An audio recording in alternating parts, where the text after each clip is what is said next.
What is up, everybody, and welcome to the Grinders Live flagship show, the big one, the one you've been waiting for all day long. We are here to walk you through about the next 80 minutes or so until crunch time gets here on this 11-game slate on a Thursday. So should be fun. Filling in for Dean. Multiple hosts this week have filled in for Dean. I think he's back tomorrow off of his little vacation there with his boys out there in Denver. So looking forward to Dean coming back. But one more show without the Deanster. But luckily for me, I'm joined by the agents of fandom, the man himself, the superhero expert. Some would call him a superhero expert. TJ, what's up, man? I would agree with them. Doing well. It's crazy that Dean isn't back yet. He's taken a prolonged vacation. It's unbelievable. I've even seen rumors on Twitter that some of your guys over at Run Pure Sports are trying to poach him. I don't know. It's getting a little fishy that he's been gone for this long. We don't know if it's a poaching. We don't know if it's there was also some weird rumors here on Tuesday that he might be missing time because he got a belly button ring and maybe it even got infected or something like. I don't know, man. Just rumors. I don't know what's going on out there, but hopefully he's back tomorrow. Hopefully we see him tomorrow. You know, with your background and your fresh cut, and then that sweatshirt adds a little. It looks like it adds a little muscle to your frame. You might be working. Look like you might be working for like a little part in some kind of a superhero film coming up, man. What's going on there? I'm always trying to weasel my way in there. We live in the golden age of superhero movies where there's 12 coming out every year. So you never know. Maybe we can get something popping in there. Now, have you seen the new? Now, no spoilers, please. All right, no, we don't. Nobody likes a spoiler guy, but have you seen the new Thor? I have. I enjoyed it quite a bit. It's mid-tier, upper-tier MCU for me, but I enjoyed it. There's a couple qualms. I think everything could have been fixed if it was maybe 15, 20 minutes longer, but I'm also a superhero nerd, so the casual moviegoers will probably enjoy the under 2-hour movie. Now, I love the Thor movies, and it's one of my favorite ones, and I'm looking forward to seeing this one. Can you believe this, that tomorrow my boys are going to go see it, and I got to work tomorrow. And I'm not gonna they're going without me to see Thor. This is absurd, man. That's not right, is it? I might have to make a cross the border trip so that we can go watch it again. Yeah, I'm looking forward to seeing it, man. I like them Thor movies, but we got a little bit of baseball to talk about here for a few minutes. 11-game slate. It's a Thursday. You know, sometimes on Thursday we get sometimes at nighttime you get like 2, 3, 4 games. Sometimes it's really broken up into a massive day slate and a little night slate. So for us to have 11 games on a Thursday, kind of interesting. So what's your general thoughts when you first opened it up and you saw what's happening here on the slate? What were your first general thoughts? So my initial first look was that even though we have a really big slate, there's actually only about 6, maybe 7 offenses I want to heavily target today. And anytime I'm on GrindersLive, I like running 150, and they got that good contest on Fanduel again today. $4.44, $25K up top, 10,000 a second. Then it goes like 5,000, 4,000, 3,000, 2,000, 1,000. It's a good number up top, but it still kind of spreads it out even if you don't finish first. I like that one. So running 150 today, and there's really a small group of offenses I want to target in, make sure I get a lot of full stacks with those teams, and then spread out my pitching pool a little bit. Fair enough. Let's crack open. Well, you know what? I looked at the weather earlier.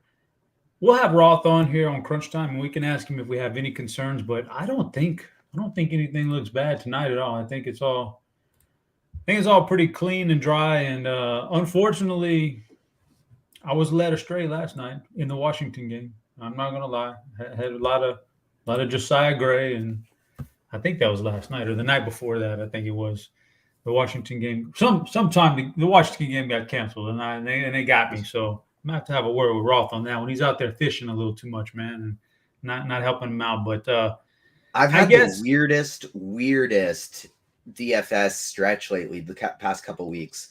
3 times in the last 2 weeks, I've been a lineup that I had and kind of swapped off of, was torn between two, went with the other one, and it would have been like a 30K plus win all 3 times if I wouldn't have swapped it.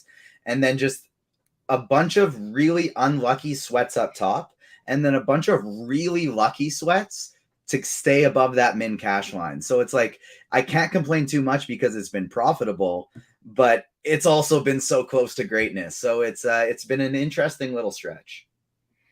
Yeah, that's the way baseball is sometimes. So just got to ride those waves, man. Got to ride it, and hopefully at the end of the year you're done, guys. See, we got Chris Kirkwood. Kirk Deese is in chat. He's hamming it up. He should have popped on the show, man. Will had a, I was Will just gonna say, Will couldn't join us today. He had to call in. Kirkwood should have picked up the microphone and got on the show with us, man. It's great. You're in chat, man. You should be on the show with us. But chat, guys, it's a long show, and entertain us, man. If you got questions, I'll answer them. If you got something funny to say, by all means, let it rip, man. That's what we're here for, to entertain. But let's start off talking. Did you play any golf this weekend? I did. I played a little bit. I ran my 150 in the Millionaire Maker on DraftKings. I don't like to look at it, but like, how about you? I ran 20 entries in Fanduel in that $9 contest, and then filled up the $3 one as well. And then I went pretty heavy on Rory McIlroy and Cameron Smith, so feeling good about that so far. But needing a couple value guys to come through. I think Matthew Fitzpatrick's letting me down right now, but I got a decent amount of Rory, Cantley, Smith, Schauffele, so it's a pretty good start. It's a good start. I prefer to, on the golf, I prefer to kind of look at it around the cut line Friday, and see where I stand after that. I'm not a big fan of getting myself worked up one way or another on the Thursday. Yeah. Those can be tough. I actually like it that on the Open, where you kind of fall asleep when they're just teeing off, and then you wake up like 7-8 hours later and they've already played a bunch of golf. I like that. I like that. Rolling over and look at it in the morning time after I've been sleeping for a while. So I agree with you, because we always have so much content throughout the evening that I noticed that last night I was watching some baseball, and then an hour after the last game of the slate ended, the British Open teed off. So got to check out the ownership, wake up in the morning, you already get to see some scores. I agree with you. I like it as well. So let's talk about some pitching now. Let's run through our pitchers for tonight's slate. I've got it. Personally, I like to go through at the beginning of my research, and I like to tier them up. Tier 1, Tier 2, all the way down to whatever it is that day. On this particular day, I got 5 different tiers. Tier 5 being guys I wouldn't touch. I'm not touching. Tier 1 being the best of the best. I got only a couple guys in that Tier 1 for me. Let's start off with, your top of the line guys, projection-wise. Not even worried about salary so much and value, just projection-wise, top of the line. My 2 guys at the very top in a tier by themselves, Rodon and Corbin Burns. What say you about those 2 guys, and is there anybody comparable to them? Exact same boat for me there. Rodon and Burns are definitely my top 2 for raw points. I almost, from a how much I'm going to get to them today perspective, I'll throw Tristan McKenzie in that mix as well. Playing a lot on FanDuel. He's 9,300. It's a pretty good price discount from Rodon and especially Burns. So Rodon, Burns, and McKenzie will be my top 3 highest owned pitchers. Probably about 15-20 minutes into this show here, I should be able to give us my first run of lineups to get a very good idea of how much I'll have everyone. But I agree with you there. Burns and Rodon are my top 2. Tristan McKenzie is kind of 2-1C kind of range for me. And then on FanDuel, I'm going to mix in a little bit of Valdez, Gausman, Sonny Gray, Carrasco, and a little Cutter Crawford as well. But the heavy majority of my ownership is going to be McKenzie, Rodon, and Burns. McKenzie, Rodon, and Burns for you. McKenzie falls in my tier 2, along with Valdez, Kyle Wright, some Carlos Carrasco, just because I don't mind the matchup here. We're in Wrigley Field, and if the wind's not blowing out and really helping the hitters, it's a pitcher's ballpark. Otherwise, even if the weather's neutral, it's more or less a pitcher's ballpark, and we should be at least neutral, if not better, for the pitchers. So I got Carrasco in there. What do you think about Kyle Wright and Carrasco and them boys? Kyle Wright, I would have more interest on Fanduel, or sorry, on DraftKings, where he's quite a bit cheaper. I definitely include him in the pool there. Don't mind him for tournaments. On Fanduel, even in 150, he's getting the X button for me. Carrasco, I like that DK price tag as well on Fanduel. I'm debating between Xing him and kind of getting 5% just because he's all the way up at 9K. The reason I don't want to X him, though, is because this is a guy that he hasn't, like, we're not worried about his pitch count. Like, I'm sure if we go in the bat pitch projections with him, it's probably over 100. And so if that wind's blowing in, we could get 7-8 innings out of him today. And that Cubs lineup is without a couple of their guys. So I like Carrasco on DK quite a bit. And then on Fanduel, where he's priced up, I think I'm still willing to take a couple tournament shots. Fair enough. And now when I dip down to the next tier here, it's you mentioned Cutter Crawford. I have some interest in him. Talk to me about old Cutter today, man. Some people might not know who he is. They might actually look and go, wow, man, we can stack against this guy. I've never heard of him before. Talk to me about Cutter. Young guy for Boston. We've seen a lot of strikeout upside from him so far. He started out of the bullpen for them this year, and I like him more on Fanduel than I do DraftKings, actually, because we get, even though he's probably not going to get that quality start, we do get more for the strikeouts, and he's actually cheaper on Fanduel than he is on DraftKings. And on DraftKings, you can run two guys of Rodon, McKenzie, and Gausman, and or Carrasco. And as long as you're not putting Burns in there, you can have all the salary you want. You're not worried about salary as long as you're not playing Corbin Burns. And so I don't have as much interest in him on DK, but on FanDuel, where those strikeouts are rewarded, it's a big K guy against a very, very, very watered down Tampa Bay Rays lineup. So I have quite a bit of interest in him. Anytime you got a guy low 6Ks that can get you 40 points, I'm interested, because even if he gets on, say, FanDuel scoring, if he puts up 40 points today and Corbin Burns puts up 60, you still might be fine because you're saving over $5,000 of salary. And so as long as you have a high scoring stack, you're still in a good spot. So just, I don't want to go too heavy because he does have downside. As we see there, he could get lit up after a couple innings and they get pulled because he doesn't have a very high pitch count, but the upside is there as well. So I'm definitely interested in tournaments. Now I got some more tier 3 guys here for you, but there's some chatter. There's some chatter out there, and there's some rumblings in chat saying that if we get 50 likes, Lip will come on the show and be the third wheel here, man. Lip will come on. So, guys, hit that like button. 50 likes, maybe Lip comes on. How many likes do we need for your Spidey bomb, my man? So on the oh wow, that's pretty cool. Shout out Rogers. I'm getting a spam phone call right now, and it's titled "Likely Fraud." So I know not to answer it. You gotta get on there. You gotta get on there and give them a hard time, man. That's what I like to do sometimes.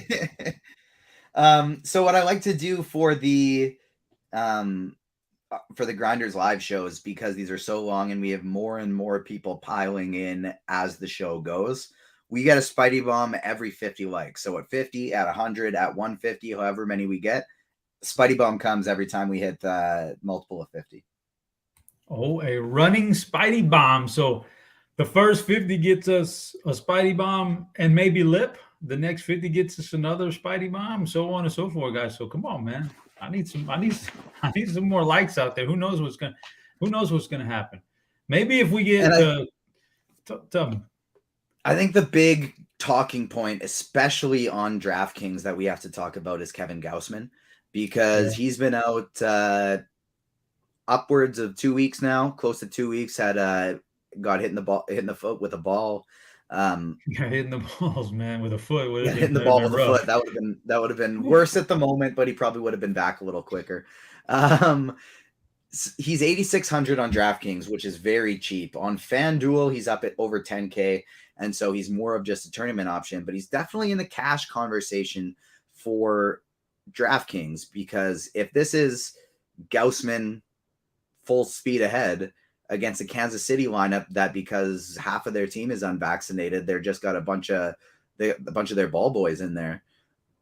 He's very, very interesting. It's a low price, and he could put up a very high score.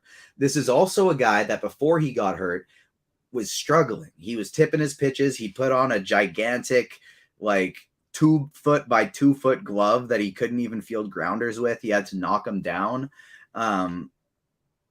But he figured it out. He got the pitches going, and then he got hurt. Now he's back. He's way too cheap against a super watered down matchup. He's definitely interesting, but the ownership's going to be there, and whether it could be a pitch count issue or a back to a tipping pitches issue, there also is a lot of risk there. So what do you think about Kevin Gausman? He was a guy I was just gonna talk about. He's in my third tier. I'd probably have him as maybe a number one. He might first tier up there with Rodon and Burns, maybe, if he was 100% healthy. But we just don't know. There's uncertainty here, I think, with how long he's going to go. Like this, he's kept this first start has been pushed back and pushed back and pushed back multiple times. I just don't know exactly how healthy he is, how long he can go here. So because of that, I'm dropping him down to third tier. But, depending on what site you're on, like you said, the price difference, the ownership difference, that's going to dictate whether how much you want to play him or not. If we're getting a nice low ownership on him, then I guess he's fine. But if you're going to go, if he's going to be like the second or third highest owned pitcher on Fanduel, man, I think I can pass on that one. Call me crazy, but I can pass on that. So he's in my third tier, though. He's right there with we talked about Cutter Crawford, and the two other guys for me in that tier tonight, believe it or not, Luis Castillo. I'm not willing to bail on him, even though it's a tough matchup. Sometimes, tough matchups are fine for really good pitchers. They can rack up some strikeouts. I never thought this guy would be a third-tier pitcher consistently, but Martin Perez, he hadn't quite been figured out this year just yet. So those are two more guys that I got in that range. Gausman's obviously clearly better than those guys, but I just don't know how long he's going to go. What do you think about those other guys? Yeah, I'm with you on Castillo. He's definitely in my tournament pool as well. Those Yankees guys got a lot of power, but there's a lot of strikeouts in that lineup as well. So I got him in there. Are you more primarily playing on DK today? No, I'm Bit of both? definitely playing more on FanDuel, but I've definitely glanced at some of the DraftKings stuff. Got you. So yeah, I'll be mixing in a little Sonny Gray as well. I'll be mixing in a little Castillo. I like Framber Valdez as well. He's not projecting as well as the other top guys on there, but we got LA with the Angels with no Trout in the lineup. There's a lot of strikeouts in there, so I have some interest in Valdez as well as a low-owned tournament option. Fair enough. Let's move on down the line here and see if there's anybody else we can extract. Now we're going to start to get to guys that they won't make my lineup. Like they'll probably get X'd out here. Guys in the next range. What are we talking about? Sonny Gray. Just not quite working right now. The good stuff's just not quite working. Tyler Anderson, not a huge fan there. Guys like that. Keegan Thompson, tougher matchup. Johnny Cueto. Yeah, you're actually right. I'm taking Sonny Gray out of my pool. I don't want to. I'd hate for the guy to throw no hitter now and then I cost you all the money, but I don't know. Who do we got on Crunch Time today? Is Cardi there? I know the bat always likes Sonny Gray, so I'm curious as to where he's landing on Roth there today. And Cheese. STL Roth and Cheese is coming on after us, so we don't get the Cardi. But yeah, he's going to get a nice projection. He typically does. I don't know, man. The White Sox they're definitely much more potent against left-handers, so maybe that's playing to his benefit, but I don't know. He's just in there. He's kind of like borderline. Maybe he's a tier 3 guy. I don't know. Talk me into him. You seem to have liked him before I said anything. Yeah, so I was somewhat interesting just because I hadn't looked at his recent game log and seen that he was struggling lately. But, I mean, even looking at this White Sox lineup now, I mean, you have Moncada and Zavala, who's batting 9th, as the only two players in the lineup. Oh, Pollock as well, over a 20% strikeout rate. But the team as a whole is 20.2. And the righties are 19, and there's only two lefties in the lineup, being Sheets and Moncada, who are also two of the guys you'd be worried about with power a little bit. So You know, he's got a 25% strikeout rate to right-handed batters. He gets 50% ground balls to right-handed batters. He's somewhat interesting, but I mean, I just don't know if his ceiling is that high in compared to some of these other guys. It's not that I don't think he can get there. It's that I don't think he's going to break the slate, so I don't mind not having him. Correct. I'm kind of in the same boat with him, but some other guys down there, I mean, now he's just starting to get into really bad pitchers now that Hannibal Sanchez, guys you want to stack against, not play. You know, Sanchez and Elvin Rodriguez, Dakota Hudson type guys. Anybody in this lower tier that you're looking at that interests you at all? Outside of Cutter Crawford, nope. It's I mean, on DK, maybe like Drew Rasmussen is somebody you could keep in your pool. He's kind of cheap over there, but we have so many high upside pitchers today. I have no issue. I have no reason to take a shot on these guys that just might 3 or 4x, like might 3x or something like that. You know what I mean? Like I'd rather take a chance on a guy who can break the slate. Yeah, it's kind of where I'm at, especially on Fanduel, where you only got one pitcher. You know, there's no real reason to go crazy with these other guys. There's plenty of options up there. So, recap: you've got two really good guys, Rodon and Burns, followed by a really nice next wave of pitchers that you can play, McKenzie and Framber, if you want to go with that route, and Kyle Wright, and even Gausman, and then you know, after that, you know. It gets a little bit tougher to pick and choose from there because, like you said, we want some upside out there, and I don't know if the guys after that. So, what would be your summary here on pitching before we move on? Target strikeouts and upside on today's slate. There's so many high upside pitching options on DraftKings. You're probably going to need at least 50 combined from your two pitchers, and on FanDuel, you're probably going to need that same score, so at bare minimum. So take shots on only players you think can get you those big scores. 5 innings, 10 strikeouts, 7 innings, 7 strikeouts, things like that, because somebody who just might get there, that's not going to do the trick today. Fair enough. Now we're going to move on down to talking about some teams now, some stacks we might like. But before we do that, question for you, TJ: Are you going to max enter the underdog best balls this year for the NFL? I don't know about max enter, but to me, it always depends on amount of time I have just chilling, because that's my favorite time to do a best ball. When I just got, say, 20, 30 minutes to spare, I got nothing to do on board. And then the disposable income as well. You know, I got a wedding to pay for in a month here and stuff like that. I had a big NFL season for DFS and then put it all into this house here. So if the disposable income's there and the spare time is there, I'm going to load up because I have such a blast doing it. Well, I'll tell you how you save the money and on your wedding and just dedicate it to the best balls on underdog. Just go cheap on the cake. If you need some help with, I can throw together a little 3 or 4 level cake for you and put some little stick figures on top of it, and you could pass it off as the real deal. Save you a couple grand right there, and you can max enter the underdog. So I like your thought process, because you know we're actually not doing a cake. We're doing cookies and donuts. Oh, nice, very nice. I'm glad to see somebody changing up the trends there, man. The old wedding cake is played out.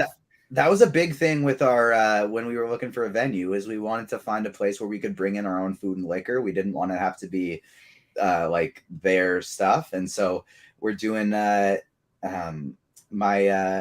fiance is an Indigenous Canadian. She's Métis, and I'm Ukrainian, so we're doing kind of like traditional. Like, we're bringing in some pierogies, we're bringing in some bannock, all kinds of good food, and we got chicken tenders. It's inexpensive but tasty food. You know, we're not springing for some kind of expensive fish or steaks, nothing like that. It's just things everybody enjoys, but that doesn't cost that much money either. Yeah, so if you are going to max enter the underdog tournament or any kind of the DraftKings best balls or whatever they got out there, one thing you do want to do, guys, is get over to Spike Week. This is the Spike Week promotion right here. This is where if you're a fan of the best ball, you check out the all the tools they got at your disposal over there on it's the premier resource for best ball in just about any sport, but the NFL is obviously blown up big time here. You also get access to the Spike Ball Spike Week best ball tools, including ADP, Draft IQ, all that other good stuff. Just like it's the best. It's the best in the. I'm trying to think of who else is in the same level, but there's really not. Spike Week is really taken over as the best ball site out there. It's spearheaded by our one and only Eric Beimfor here at RG. Now, if you're looking for an update, guys, I checked my DMs today over on Slack. Still crickets from Beimfor. Still hasn't reached out to me. Still hasn't, made an effort to, mend those fences yet. But I'm sure it's coming one day. I'm sure he's just making me wait for that best ball access. But head on over to Spike Week, get you a pass and get in there. And yeah, I know it is unreal. Kirk says it's unreal. It is unreal, man. Unreal, man. Coworkers do you like that, but it happens. Spike Week, though, I'm still here to plug it because I don't let those emotions get in my way from a good product like that. But next up, let's talk about some stacks. TJ, we got to stack some things up. There's a lot of nice offenses because those bottom tier pitchers weren't that good. So we got some good offenses out there. Like at the top of the list, Toronto's up there. We got word right before the show or a little bit of Angel Zerpa is going to be the starter. I don't know what that means in terms of a bullpen game or how long he can last or what, but that can't be that doesn't sound like it's a daunting matchup, but I'm not sure. Anibal Sanchez makes his return here against a tough Atlanta team. So there are definitely some stacks out there. Who stands out to you as some of the best? Who would you rank in the top tier? Yeah, so in the top tier for me for stacks, first thing I want to mention, because this is a team in the top tier, and it's probably the top team of the top tier, Atlanta. And Kevin Roth just tweeted out that there are some storms popping up in Washington. It would normally only be cause for a delay, but it is Washington, so to keep that in mind. Because Washington is the worst with that, and that's how it goes. So Atlanta and Toronto, two top teams on my board. And then I think the next team for me for tournaments that I really like, because Toronto and Atlanta are both probably going to pick up some ownership, and it's deservedly so. And I don't really want to pivot off it because I like it. But Cleveland as well is another team I'm very interested in. And outside of Jose Ramirez, I'm not sure how much ownership these guys are going to pick up. And I love Franmil Reyes. I love Josh Naylor. So that's another team I'm very interested in for tournaments. And then to round things out, the teams I'm going to be most heavily on as well are the Dodgers and Astros. And then sixth on my list is probably going to be Minnesota, as well as the Yankees. Okay, that's interesting stuff right there. We got I got Cleveland falling into just that second tier. I think it's a premier matchup for them. I like the matchup. It just feels like the offense. I don't know. I look at it. They haven't been doing it lately. They really haven't been doing it lately. Like in theory, I really enjoy. They got Kwan, who's a good contact guy up top. Jose Ramirez, one of the best hitters in the league. Naylor is a good power guy. Reyes is a good power guy, and then it kind of falls off behind. But they haven't. I've been overweight on Cleveland stacks lately. Like the other day when I was talking about just like two different lineups away, and I picked the wrong one. The one day it was the Padres' first day in Coors, and I decided to go Jose Ramirez instead of Manny Machado and get a little Josh Naylor Ramirez mini stack in there. And I think Jose Ramirez went 0 for 5 and Machado hit a home run, and that was the difference away from my min cash as opposed to a big score. So Cleveland does feel like they haven't really been doing it lately, but all it takes is one game to turn that around. It's baseball, and they're facing a pretty awful pitcher today, so I'm going to take those shots. Yeah, I get it.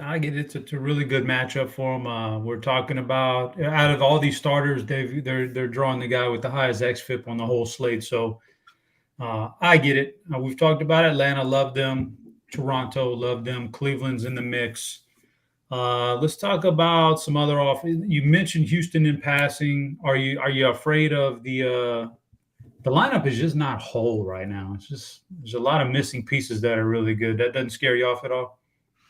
Not really, no. This is still because even though it really hurts missing Alvarez and Brantley, that would hurt a lot more if it was a right-handed pitcher that they were facing, and it's a lefty today. So that makes guys like Yuli Gurriel and Mlb Diaz, who I usually typically wouldn't be all that interested in, a lot more interesting as salary savers to pair with the Altuves, Bregmans, and Tuckers. So they are probably my, well, I can tell you, I don't have to guess. I can tell you right here because my first set of lineups is just coming through right now, and we have hit 50 likes, so we can hit, I'll give a Spidey bomb right here as well. So my highest owned stack, weirdly enough, this wasn't planned, but my highest owned stack is actually the Dodgers through my first round of lineups. I plan to try and get the most of Atlanta and Toronto, but the Dodgers have actually come up the most. So it goes Dodgers, then Braves, then Astros, then Blue Jays, then Guardians, Twins,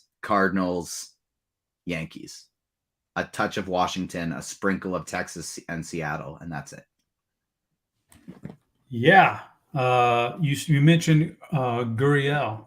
He's interesting in stacks because the bat never likes him. The bat has prejudice. You have to realize it's a system, but it has some prejudice in there against certain guys and favors certain guys. That's why you'll always see Dalton Varsho pop up at the time. Like Roughneck Odor for years was like a favorite of the bat. Well, Gurriel's the opposite. They never want to put him anywhere near the optimals. So he's a guy you got to kind of force in if you're using bat projections. You got to force him into your stacks, and I'm with you, man. It could be one of those days where he goes off. Anybody in that lineup could, theoretically go off. They're really good. So, and Jeremy Pena hitting second is always interesting for me as well. We'll talk about Pena a little more, but I'd say this much for him. It's a quandary in that his biggest weakness as a hitter in his first year here is his chase rate. He just chases so much stuff. But he's facing a pitcher tonight who only has about a 10% swinging strike rate this year and maxed out at 12% last year. So not a guy who gets a lot of swings and misses. It could play into his it could play well for Pena in terms of that. But you never know. He's just so young and raw right now. But going down the list there on some of the other guys, you mentioned Minnesota against Cueto. I'm guessing you also don't believe that Cueto's going to keep up this really nice run too much longer?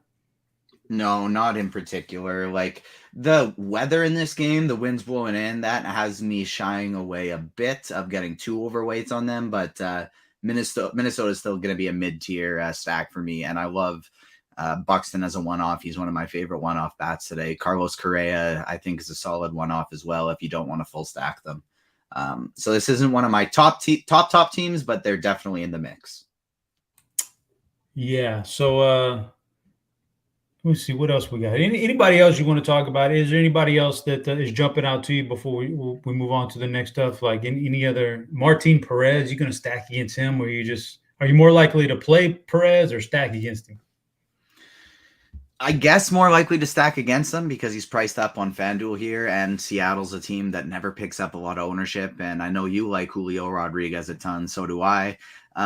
So they're not a team I'm really going to be full stacking, at least not a lot. But Julio Rodriguez, Eugenio Suarez, those are two guys I'm interested in playing quite a bit as one-offs. Yeah, fair enough. All right, so we are shortly going to go on and talk about some hitters. I see a lot of woofing in chat, man. They are getting B-Shot done. He done brought up he says I'm a bathroom attendant, like based on some information I gave on previous shows. I was not a bathroom attendant. I was never a bathroom attendant, never in charge of the colognes, but he's woofing. What you're telling me is there's the people in chat saying that you will offer to be the cologne guy at my wedding is false. Those are not accurate rumors. That's not accurate. I cannot do it if I don't have much knowledge of it. And the truth is, I haven't worn a cologne probably in 20 years, man. Since back in the day. So I'm not a connoisseur of the cologne. I don't know where these rumors are coming from that I was a bathroom attendant. I was not. I was a doorman. I think he's referring to a doorman, but he's woofing. But here's the thing, the cool water, like. If you were around in the 90s, you had to have some cool water, man. That was the bomb right there. So I don't know why they're getting on that one like it's a bad thing. Cool water was. And I'll tell you a story. I was in college, had two roommates, and we were going out of town. We were going to go from where we were, it's Nacogdoches, Texas. Nobody knows where that is. Stephen F. Austin. But we were going to travel. No, actually, we were in Sam Houston, Huntsville, Texas. We were going to travel to College Station, A&M, to see some friends for the weekend, right? Just a quick little drive up the highway. We didn't tell very many people we were leaving, right? But we told a few people, yeah, man, we're not going to be around. We're taking off. We're going out of town. That was a mistake, because when we got back on Sunday night, somebody had broke in, kicked the door in, and robbed our place, right? That's rough. You're in college and you don't have much anyway. But the funny thing is, I didn't have like money and TVs for them to take or anything like that. You know what they took of mine? They took some of my wardrobe, some of my Guess jackets, and they took my Cool Water cologne, man. So that right there, and I'm not like, not trying to paint people here and anything like that, but that right there gave me a good idea of who it was, based on who we told we were leaving and who would go in there and take my Cool Water and my Guess jackets. I knew exactly who it was, and we narrowed it down. We could never come up with enough evidence against him, but we know who it was. I know you're out there, DeQuandre. I know you're out there, man. I see you, man. I know you got my Cool Water, but anyway, life goes on. You get around it. But what's next? What are we doing next? Oh, you know what? I got to plug at Scores and Odds, man. I got to plug Scores and Odds real quick here. We got Scores and Odds. I don't know if you guys have used that site. Awesome site for all your like player props. It's got all the different bookmakers on there and the different lines. You can get the best line score. It's just awesome stuff. We got content on there. We've got our player props guys who put out their picks in the morning time. Some of the best out there, man. Like they have such a high percentage. Like I was reading today, Grant Neefer, who does just his home run stuff, just his home run predictions, are like plus 22 units.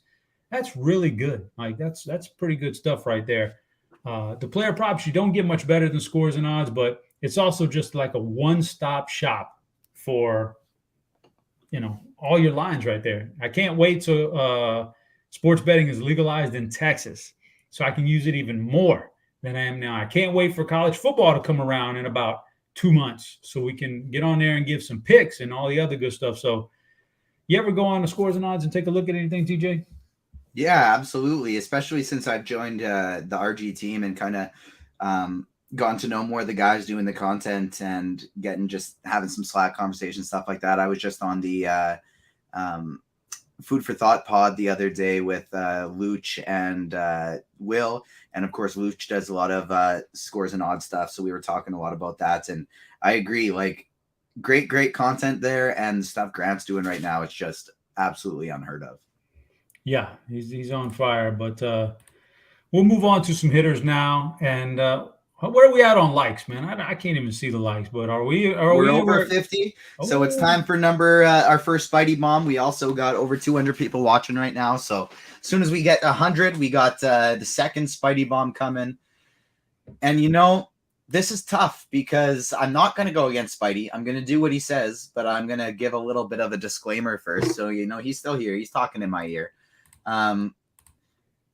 We talked about this a little bit earlier. It's been disappointing for me. This is a team I've been going to, and they've been letting me down, but he assures me there's no need to worry. It's going to be all good. And Franmil Reyes is going to hit a home run today. The Franimal. I was going to talk about him later on, but yeah, I like that call. I like that a lot. How many more likes do we have before we get a Lip on here or Kirk or somebody, man, coming on here? We're at 62, so come on, guys, climb that up. Climb those likes up. Heck yeah. We got it. All right, so let's keep on rolling down the train here. We got about 40 minutes or so to the crunch time, guys. Come on here. Let's talk about catchers now. What do you see at catcher here for you that stands out? Yeah, so a catcher here today, I think like Will Smith, Travis d'Arnaud, those are probably going to be the top guys you're going to want to go to. Alejandro Kirk, perfectly fine. If I need to save some salary, I don't mind Jonah Heim. But other than that, like to me, there's no one that particularly stands out. So I'm just going to be using this position to fill up my stack. Oh, you're a throw a catcher and a stat guy? I am. I'm a throw a catcher and a stack guy unless there's a 2K punt I really like.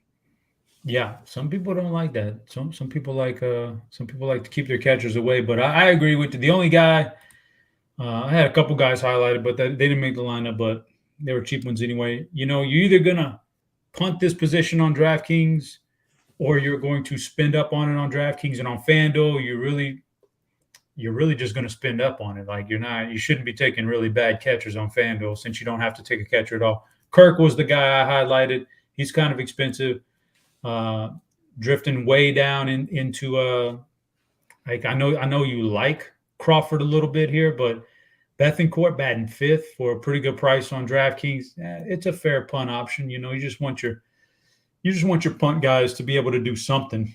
Like I think I'd honestly rather go Jeffers over Bettencourt, but Maldonado would be my number one of that crew. Even on FanDuel, I'm going to have a little bit of Martin Maldonado in my stacks because this is always a guy that's hit lefties well. And I mean, he may only get one or two at bats against the lefty, but that may be all he needs. Like he approaches a 200 ISO against lefties, and Detmers isn't a guy that strikes people out, and that's really the only thing you got to worry about with Maldonado is strikeouts. So I think he's interesting as a punt or as the or filling out stacks on FanDuel or DraftKings.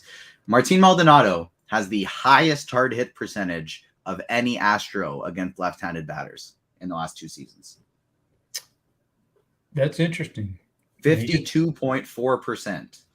He gets a bad rap, man, for his bat. He was ice cold to start the year, but wasn't going to stay like that cold all year long. He's starting to pick it up, so I get it, man. It's a good salary, and we do that. So that's where we are at catcher. You either punt, go real low there with somebody who has a reasonable chance, or you spend up. But don't get caught in that middle range unless it's just an integral part of a stack. Otherwise, get up or get down. First base, kind of loaded tonight.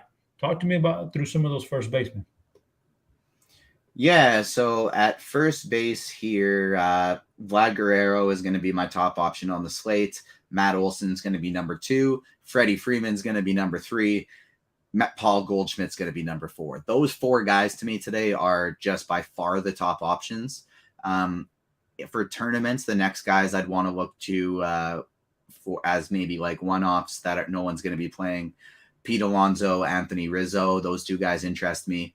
And then other than that, it's going to be guys that I really like in the stacks that I like. So Josh Naylor, one of my favorite plays on the slate. Yuli Gurriel, we talked about him earlier. Love including him in a Houston stack.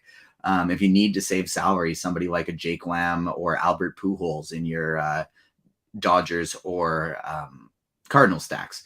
Both of those I think are interesting. But these 4 guys up top, Freeman, Guerrero, Olson, Goldschmidt, those are the top tier for me. And Goldschmidt probably should be in a second tier with Alonso and Rizzo.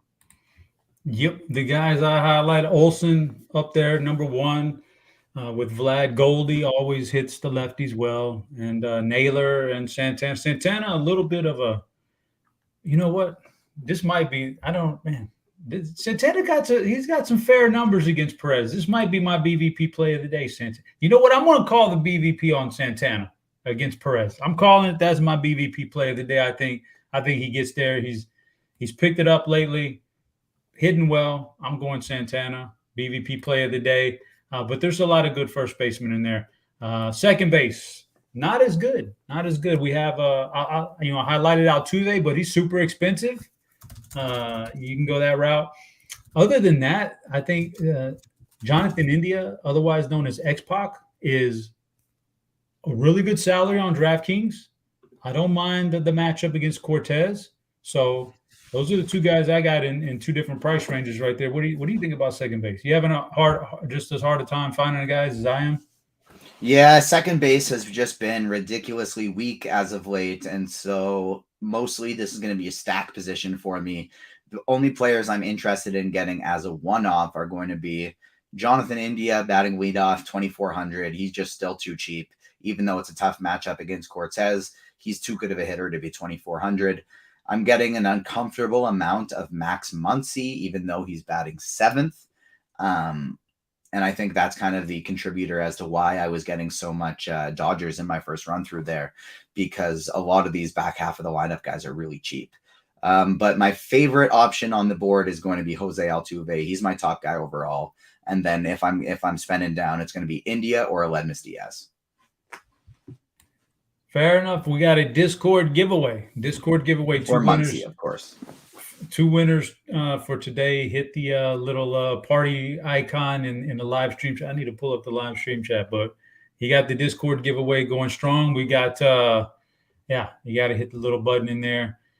We have some more woofing going on in chat. You know, I don't know what's going on today. These guys are crazy, but B-Shot asked me when's the last Jodeci concert I've been to. I've never seen Jodeci. I've only been to a few concerts my whole life.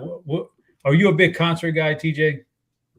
When I was a little younger, I was a really big concert guy. I loved them in high school, loved them in university, but now not so much. I don't go out anymore. Like you'll never catch me going out to a bar. I'd rather invite some friends over. So not a big concert guy anymore, just because my social battery isn't what it used to be. What's the last one you went to? Last concert I went to, I'm honestly I can't remember. I think it was Kanye. What? I think it was Kanye in Edmonton would have been the last one, and I think that was 2016. That's a big 2016, one. I saw Kanye and Drake in the span of a couple months. Wow, Kanye and Drake. You're going to the big ones. I haven't been to a concert in a long time. The last one I went to was way back a long time ago. Dave Matthews Band. Went to the Dave Matthews Band. I don't even know if you guys know who that is. That's old school. Yeah, of course. That's funny that you brought that up as the same time that we get that message pop up on chat there saying Creed. I don't know if you've ever watched the show New Girl, but New Girl is my favorite sitcom ever. I just love it. I think it's hilarious. And I literally, the last 2 episodes I watched were, one was making jokes about a guy who has been to 48 Creed concerts. And then the other one was somebody making fun of somebody for calling himself a Daver. Oof. I bought these tickets, man, just because me, my roommate, and a couple other people wanted to go. I basically, they had the one really good song I liked, and I was just waiting for it. And it was a long concert, and I just waited for the song. Like, this the one song I wanted to hear from Dave Matthews. Just waiting there. It's at the Woodlands Pavilion out in Houston. You're sitting on the hill and watch outdoors over watching it like that. I'm like, man, it's taking forever, and they're not playing the song. Okay, this is a good time to go get a beer. Of course, I get in line to get a beer, long ass line, and of course, the song plays right when I'm in line and can't even get out of line because I've been in there. It's point of no return. It was just terrible, but I had a good time out there. But let's move on down the road here. Third baseman. We got some third basemen here. I got some guys. All right. I got some guys highlighted for you. We talked a little bit about Jose Ramirez in that Cleveland stack. Like, he just makes for a fantastic part of a stack or a one-off. He's just the best hitter in the lineup and maybe the best matchup of the day for a team. So Ramirez is in the house. Austin Riley against Sanchez. Like that matchup. Those are 2 expensive guys. Also Bregman. Bregman's expensive too. So I like three. My 3 favorite guys are expensive. This is a good spot to spend up. If you absolutely had to punt this thing, like you're saying, man, third base, I don't like that. I have very limited money. On DraftKings, $2,100. You're sitting for this one. His name is Charlie Culberson, and he made the lineup today. I was hoping he would make the lineup because some people don't believe in BVP, but he's got some stellar numbers against Marco Gonzalez. They're very stellar. I'm not calling him my BVP play of the day because he's just not that good, but he makes for a heck of a punt there at 2,100. If you punt your catcher and you punt Culberson, you ought to be able to do some damage with some other high-priced guys. So those are some of the third basemen I have highlighted. How about yourself? Yeah, I'll get there in a second. I'm busy talking to Chris Kirkwood in chat about the Red Hot Chili Peppers. So that, of course, takes precedent on a big slate like today when we only got Have you seen the Peppers? Have you seen the Peppers? Yeah, I actually went to a Red Hot Chili Peppers concert in high school. Wow. And this is, yeah. Was it in high school? No, sorry, not in high school. This was in maybe, I can't remember. I was going to tell a story, but then I realized by saying it was in high school, it potentially would have incriminating evidence. And so I'm not going to tell the story. We can talk about it off air. But I mean, maybe we get 150 likes. We can tell the story. TG, come on, man. It's 150 likes, and we can tell the story. But at third base here today, yeah, I agree. We got Jose Ramirez. He's my not just my top at the position, but he's my top hitter on the slate today. And Austin Riley is right there near the top of not just third baseman, but hitters on the entire slate as well. For tournaments, I love Bregman. I love Nolan Arenado, Matt Carpenter, Rafael Devers, Matt Chapman. All of these guys I have interest in getting to for tournaments. But it's going to be Austin Riley and Jose Ramirez as my top two guys overall. Fair enough. Are we at 150 likes yet? Are you going to tell the story yet? No, we're at 77. We're gonna need people hitting the button. All right, man. Let's any 125. Guys? I'll compromise. 125. Where are we at then? We're at 77, guys. Hit the like button. Get this guy to tell the story. I want to hear the story. There's nothing incriminating. It's past the point of time. The statute of limitations. Yeah. Past the statute of limitations. But we've got about 30 minutes or so left for crunch time, guys. Get here. We're going to walk you through some other positions now. Keep it going. But if you have any questions, by all means, fire away. Alan says Blue Jays too chalky on DK GPP. What do you think? Are Blue Jays too chalky for you?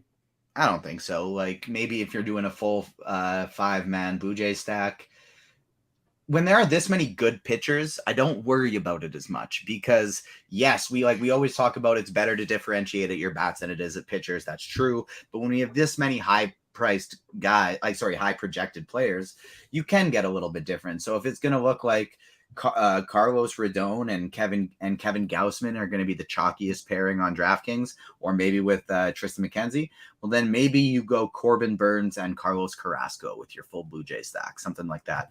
Don't sacrifice for weaker options, still get good guys, but you can go to the less chalky ones there. So as long as you find a way to get different in your team somehow, I'm not worried about the overall ownership of my stack on a slate this big. Yeah, I tend to agree with you. It's 11 games. I'm not really that worried about ownership. So many ways to get different, and it's just you're just not going to be duplicated or even close to it typically on a slate like this. But got some more guys firing off their concerts. And Naked HD went to Lady Gaga. Okay, that's interesting. You guys are all like more recent stuff. I'm like back in the day, man. So. Kirk saw New Edition. Kirk's been to a lot of good stuff. New Edition the night of Whitney Houston's funeral. Bobby Brown got kicked out and showed up at the show. Kirk also went to the Shaq Diesel DJ tour. That was pretty good stuff right there. Herbert. Now you can tell a lot about somebody from the concerts they've been to. Herbert Good, Iron Maiden, and Judas Priest. I got a feeling I know what Herbert's all about. So that's all I need to know about Herbert right there. Kirkwood. I actually have tickets right now to a music festival in Vegas, and it's in October. And I just don't know if I'm going to go. Like the last 3 times I've left my city and been on like a vacation or a work trip, regardless of what it is, I've been like getting panic attacks anytime I don't have the opportunity to go back home. And as long as I can go back home, I'm fine, and it's good. So I'm not sure if I want to go. Might sell the tickets, but it does seem like a pretty great festival. And we got like the VIP ones, and it's called When We Were Young Festival, or When You Were Young Festival, with one of those. And it's just got like a bunch of bands that I loved as a kid during kind of my punk rock phase in late elementary, early high school. Wow, that's good stuff. Bluegrass Jeff, he's seen Aerosmith 3 times. That's awesome. Cool. Yeah, that's awesome. It's incredibly cool. Bon Jovi, we got another one for Bon Jovi in there. Yeah, man, there's good stuff right there. Concerts are fun when you're younger. I would say get out there and get them. Shortstops, we got shortstop positions interesting tonight. Who's your favorite shortstops?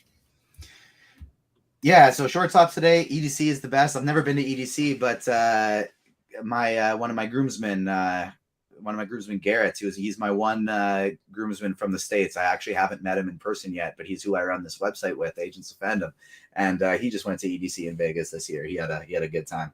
At shortstop today, I just got a new run of lineups coming in, and so let's see who my two highest owned guys are going to be. Interestingly enough, even though Dansby Swanson and Trey Turner are going to be my favorites at this position, for salary reasons, it looks like my two highest owned are going to be Mlb Dfs and Jeremy Pena.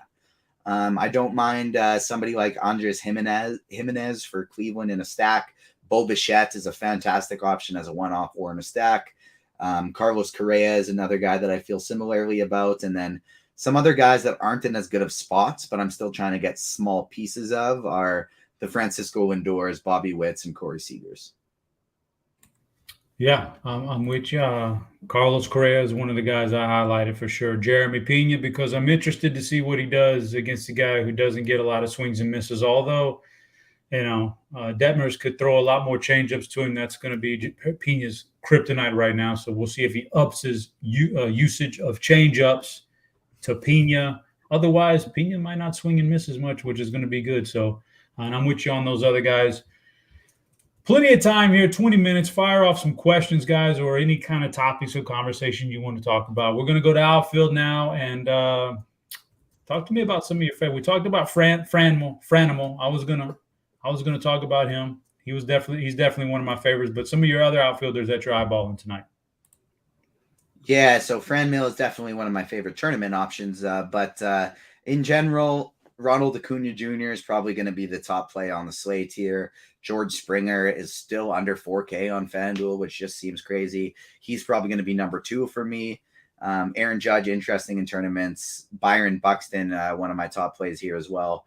But other than that, that's where I like in terms of high price guys. But other than that, I like going to the mid tier, and it's going to mostly be I'm not even mostly stacking ones, because Franmil Reyes, Josh Naylor, Teoscar Hernandez, Max Kepler, just those are going to be my 4 favorites here in the mid tier. I like them. I like them a lot. And then you got these other guys that I'd probably be only more willing to play in stacks: Stephen Kwan, Eddie Rosario, Cody Bellinger, Tyler O'Neill. No, Tyler O'Neill's a good one off here I'd go with. But Lourdes Gurriel Jr., Michael Harris, guys like that, I still want to play them, but I'm probably only going to be Kyle Tucker, probably only playing them in my stacks of those teams. Yeah. Cunha I have up there near the top. Byron Buxton against Cueto. If you read Cheese's article, he's really high on Buxton today, and it makes sense. The Blue Jays, Teoscar Hernandez against Zerpa, or whoever they want to pitch out. They want to go extra bullpen after Zerpa, whatever they want to do. Teoscar is just one of those guys, kind of gets lost in the shuffle quite a bit. So of a Blue Jay stack, I like him. Ozuna, and kind of low in the order, but anybody against Anibal Sanchez tonight is liable to make them pay. Julio Rodriguez, we've talked about. Oh, wait, man, this guy is awesome, dude. This guy is he's the real deal, man. So you got that. Adolis Garcia against the left-hander. The Cuban Missile. It's one of Kirkwood's favorite players. He's really good. He's, you kind of want to play him in the right matchup. I think this is it. So, I think we're on the same page with a lot of those. So that's going to give you a brief summary of all the positions we like. Are we there, man, at 125? Yeah, if we're not, you're just going to have to tell the story, because we got 20 minutes and we're done with baseball content. I need to hear the story. We're 11 likes away from our second Spidey bomb, so we'll get there. And we got a good question here on the screen. Chop, is Aiden worth the max? Because that's what it seems like Indiana is working to do to get done right now. That seems absolutely crazy to me. I would rather just roll with Miles Turner than pay DeAndre Ayton that much money. There are 2 centers in the entire NBA who are worth a max contract, and their names are Joel Embiid and Nikola Jokic. Well, I think it's context matters. And the context is, if you've got all this money and you've got nothing to do, you have to spend it. and there's nothing else out there, then I guess why not? Like, I don't think anybody's looking at Aiden going, wow, he's going to be the centerpiece for a championship team. But like, what else are you going to spend the money on right now? You have all this money, and that's the contracts are just so inflated anyway. They don't seem realistic. So I don't think it's as bad as I don't think it's as bad as it really sounds. Just because there's so much money to go around, and you're going to spend so much anyway. So whatever. Now, personally, if I'm running a team, that's not what I'm looking for. That's not what I'm going out there to spend my money on. But Miles Turner can't guard Embiid or Joker. Guess what? There's 0 people in the NBA who can guard Embiid or Joker, and Miles Turner can do a much better job of it than 98% of the guys in the NBA. Miles Turner was number 1 in the NBA over the last 2 seasons for shot alteration and block percentage at the rim. Turner's good. He just needs to get healthy, but maybe they want to play them both. Maybe they want to do Twin Towers, man. Who knows? I don't know. But what do you think about this? First of all, let me get to Frank. One had a question about my BVP. I mentioned Carlos Santana. He fit the criteria today. He's the one guy I would put in there as my BVP player of the day. But it's rough. It's a rough BVP day. But I go Santana, Frank. So. What do you think about this NBA? What's happening? Like, what do you think's the Durant and Kai? Is Durant going to get traded? Is Kyrie going to get traded? Are they both going to end up staying and playing with Ben? If they stayed and played with Ben, I'd have them as maybe the Eastern Conference favorites. But what's going to happen there, man? Yeah, I honestly think they're probably going to end up staying. When you have contracts that big, it's tough to move. And with it seems like the Suns and the Raptors are the 2 most likely teams to get Durant, and I don't really think either of those things are going to happen. People are saying the Raptors should get Miles Turner, trying to make fun of me. Hell yes, I would love Miles Turner on the Raptors. He is one of the very best defensive players in the league, and he can shoot threes. He's not going to be a centerpiece on your team, but he is a phenomenal role player. You guys are crazy. But I think the biggest thing that's happened so far is Malcolm Brogdon to the Celtics. Like, I just can't think of a more perfect addition to that team. Somebody who can run the point if they need him to. If they want him to start there, he can. Great. If they want him to run the second unit, fantastic, because that was their biggest issue this year. Plus, it's another guy added to that team that's just a lockdown defender. So that'd be pretty darn cool. Yeah, we've got Kirkwood in chat saying he wants to go to a Justin Bieber concert. I didn't know Kirkwood had Beaver fever, man. I didn't know he was that kind of he's a big fan of the Beaver. But come on, are we at 125 yet? I need to hear this story, man. No, we're still at 93. Like, we got 300 people watching. We simply can't reward everyone. We're giving this amazing free content courtesy Fanduel, courtesy YouTube. We need likes to be able to show up on the home screen. Like, that's the only way we can keep giving free content. That's the only way. That's how we get paid, is so RG gets sponsorships and stuff like this, and that only happens with the likes. So we need people to step up their game. Just got 100, so I can do another Spidey bomb, but 24, 25, 20 more ish. And we can get the story. It's not that good of a story. I just wasn't going to tell it. But, Spidey Bomb number 2 today. We were tempted to roll with Josh Naylor, kind of go 2 in the same game type of thing. But we're not going to do that. Spidey Bomb number 2 today actually is going to be Matt Chapman. Oh, okay. There you go. Matt Chapman. What do you think about, we have a question in chat about Max Kepler. What do you think about Kepler?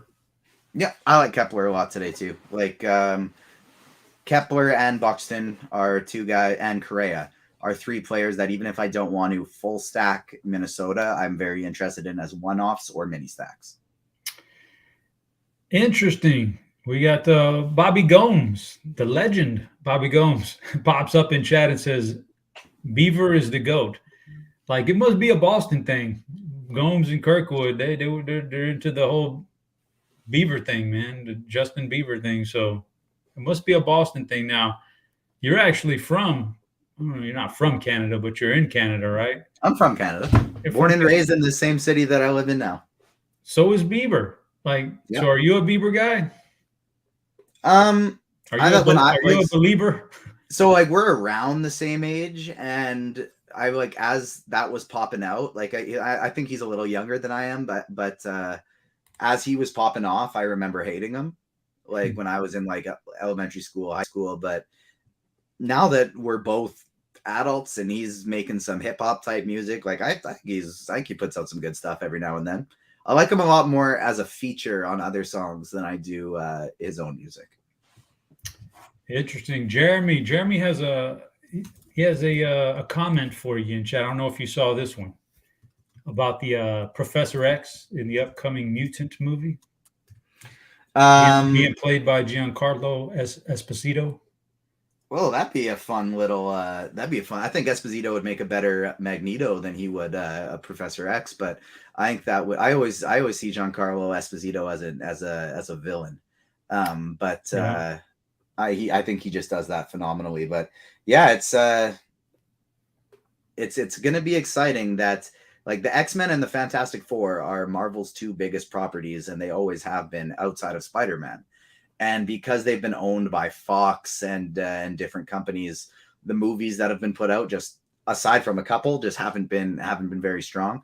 And so it's pretty exciting to see Marvel and Disney with full creative control of this again, because we're gonna get some good quality movies with their top tier stories. It's exciting.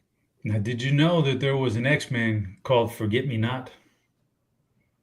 I didn't. I forgot him. And his superpower is you forget him 60 seconds after you see him. And who's the professor? Who's the guy in the wheelchair? Professor X? Is that him? Yeah. So he has to set a reminder like once a month to remember this guy. I don't know. Check on this dude. Yeah, it's a weird thing. I don't know. I heard it pop up on my timeline yesterday. I don't know why. What else we got out there, guys? Well, let's give away some home runs real quick. See if anybody has any other questions. Talk to me about some home runs tonight that you think are going to happen in some different price ranges. Yeah, so up top, in terms of kind of some sneaky ones up top, I like Rafael Devers. I like who else is kind of sneaky here up top? He's not super sneaky, but Jose Altuve, I like to hit a home run tonight. Freddie Freeman, I like to hit a home run tonight. Those are some of the not super high owned guys in the upper price range that I really like. Mid-tier, another guy I think could get one is Teoscar Hernandez, Josh Naylor. Those would probably be my favorite mid-tier home run options. And then if we do need to go to the bottom, see what we can find. On FanDuel, like you got Yoan Moncada batting second at 2,300. That personally wouldn't be really for me, so why am I even talking about it? Cheapest guy on FanDuel, I think likely to hit a home run would be, I guess, probably Kepler or Max Muncy. Or Tyler O'Neill, 2,700. Matt Chapman, 2,700. I'm gonna pull up some kind of odds here, so we can give the people, if anybody wants to do some home run bets, see some of the ones that I kind of like in comparison to their actual home run prop odds. Yeah, you do that. I like Jose in the higher range. Jose Ramirez in the higher range. Mid-range there on DraftKings, Matt Olson is interesting. Jeremy Pena, I think, is very interesting tonight.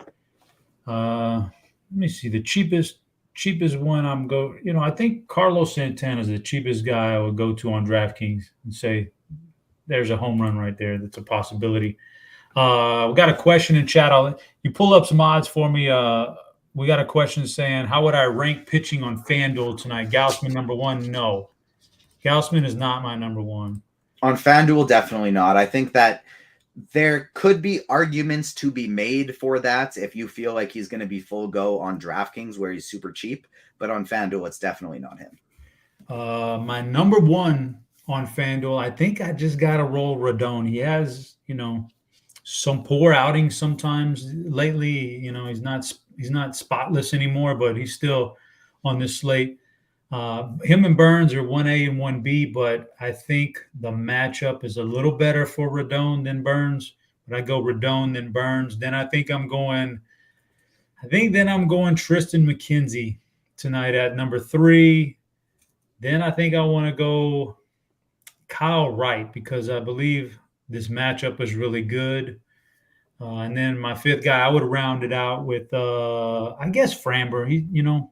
Sometimes he gets locked into this groove, and if you're biting on that curveball, he can actually rack up some strikeouts. So I go Framber number 5. What kind of top 5 you got for these guys on FanDuel? FanDuel, my top 5 for pitchers are going to be, and so I was looking at these odds. My favorite home run odds of the day are actually Vladimir Guerrero. For some reason, like a bunch of other Blue Jays he's minus 350. You can find him like 350 to 400 places. And there are other guys on the Jays like Chapman and Teoscar who are actually above him. So I think Guerrero would be my favorite 10 home run today in terms of betting odds. And then on FanDuel, my top 5 pitchers. Let's go to my most recent lineup build here and see who my top 5 owned are. We got, I'm going to have to do some adjusting so that I can get more of some cheaper stacks and less of some expensive stacks, because right now it's trying to limit the amount of Carlos Rodon and Corbin Burns I'm getting on FanDuel. And I did want those to be my 2 highest owned pitchers. And it's trying to give me a lot more Tristan McKenzie, Cutter Crawford, and even Kevin Gausman, who apparently that little bit of salary savings is useful. So I'm going to have to do some adjustments before walk here, because right now McKenzie, Gausman, and Crawford are my 3 highest owned in my last build, and I'm not comfortable with that at all. Yeah, fair enough. Got a question here. Favorite stacks on FanDuel? I'll give you my top 3 in order. Man, chalky, but I think we talked about the chalk not really mattering too much tonight. You can get different so many places in baseball. Atlanta for me, number 1. Toronto, number 2. And I think I'm going Dodgers number 3. I think they're ready to break out here pretty soon. What's your favorite 3 stacks on FanDuel? Exact same order. Wow, look at that. Thoughts on Carrasco? Carrasco is very interesting to me on DraftKings, and only a tournament flyer on FanDuel, and only if I'm playing lots of lineups. Yeah, you know what I got pulled up here is some prize picks, some total home runs. So I'm gonna give you. So I'm gonna build a team here real quick while we got another 5 or 6, 7 minutes left. Let's build a couple prize picks teams. I find some of the home runs and the first inning runs allowed, that kind of thing, kind of fun and interesting on prize picks. So I'm going to give you some combinations here. You tell me over or under 1 home run, just 1 home run. 1 home run wins it for us. No home runs, and we lose if we take the over. So a half a home run. How about this combination? Oh, this is a good one. Olsen, Swanson, and d'Arnaud. Well, that combination, yeah, that's what I thought. I'm going over on that one too. I wish it wasn't d'Arnaud, but still. Yeah. Oh, man, here's another one. Oh, my goodness. This is a good one. Reyes, Ramirez, and Naylor. That's good. One of those guys got to hit, right?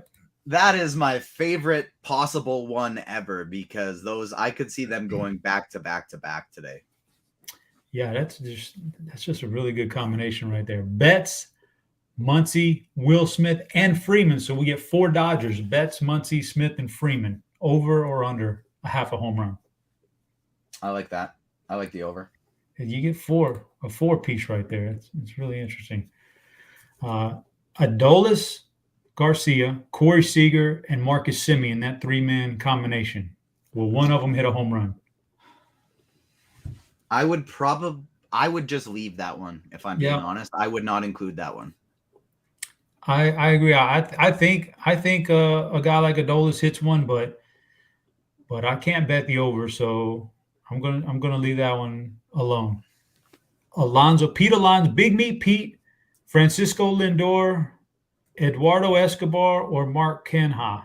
That 4-man combination, will one of them hit a home run? I'd probably go under.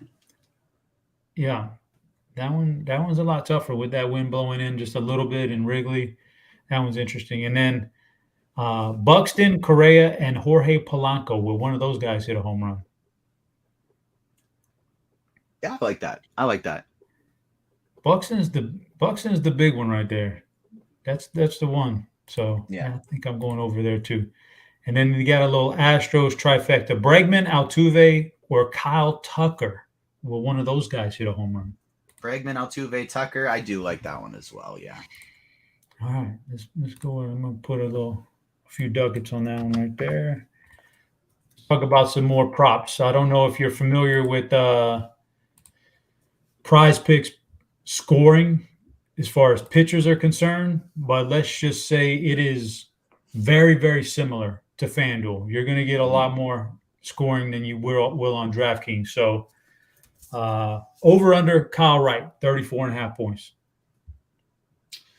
For Prize Picks, I like going to strikeouts a lot more than anything else for pitchers, actually. Well, let's go to, you know what? That's a good idea, because that's also, you're also going to get some strikeouts on your sports books too more often. So that's going to be okay. Kyle Wright, 4.5 strikeouts. I like the over there. That's actually one of my favorite, even though I don't love Kyle Wright and DFS on FanDuel where he's priced up. 4.5 strikeouts is just pretty low. So I like that one quite a bit. Oh man. Here's an interesting one. Kevin Gausman, all the way up to 6.5 strikeouts as a prop when we really don't even know how long he's going to go. It's very, very interesting. What do you think about that? That's a lot, and I think I just want to leave it. Cutter Crawford, your guy Cutter Crawford, you've got in-depth knowledge. 5 strikeouts, so 5 is just a push. We're going to need 6 to win. Do you think he's going to get there? I like it. I'm building a prize pick right now as we talk, and the first 3 I've thrown in are overs on Kyle Wright, Tristan McKenzie, and Cutter Crawford. McKenzie's at 5.5, so you think he's going to sail past 6 strikeouts tonight? I do, yeah. Fair enough. We've talked about, oh my goodness, Framber Valdez is 6.5 Ks. Now, I love him as a pitcher. Sometimes he just doesn't strike guys out, though. 6.5. What do you think about that against the Angels? Yeah, that's another one that I'm just looking to leave. I really feel like it's going to be right around that 6 or 7 number. Both those big dogs in that Milwaukee-San Fran game, Rodon and Burns, are both at 8. So we need 9 strikeouts out of those guys to hit their over. What do you think about those two? Is one of them going to crush 9, or are we looking at some unders? That's a pretty big number right there. Yeah, it's a pretty big number right there. I don't think I'm going to be going there. Yeah. So I need a couple. There's just so much that, like, even though they probably hit it, there's just so much that can go wrong with a number that high. What about Cueto? I need some more, man. I need to fill out a 5-teamer here. What you think? Give me some. The next one I think I'd probably like would be Carrasco. Carrasco's over? Yeah. Okay. What else we got? So what I actually did here is I went Kyle Wright, Tristan McKenzie, Cutter Crawford.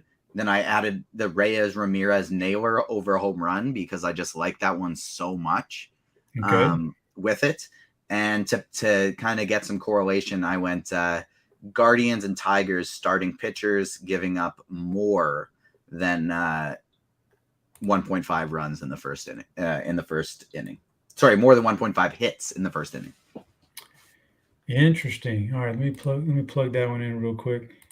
All right, so even though that does go against Tristan McKenzie's correlation, I think it's going to be Cleveland that gets those hits. Yeah, I get it. So let me see here. Got some things to touch on in chat real quick. Favorites, FanDuel, single entry favorite pitcher. Single entry, I'm going Rodon. He's my top pitcher of the night. What do you think? FanDuel single entry. Who's your favorite pitcher? So my favorite pitcher is Corbin Burns. I would probably end up going with Tristan McKenzie just because of the bats I can put around him.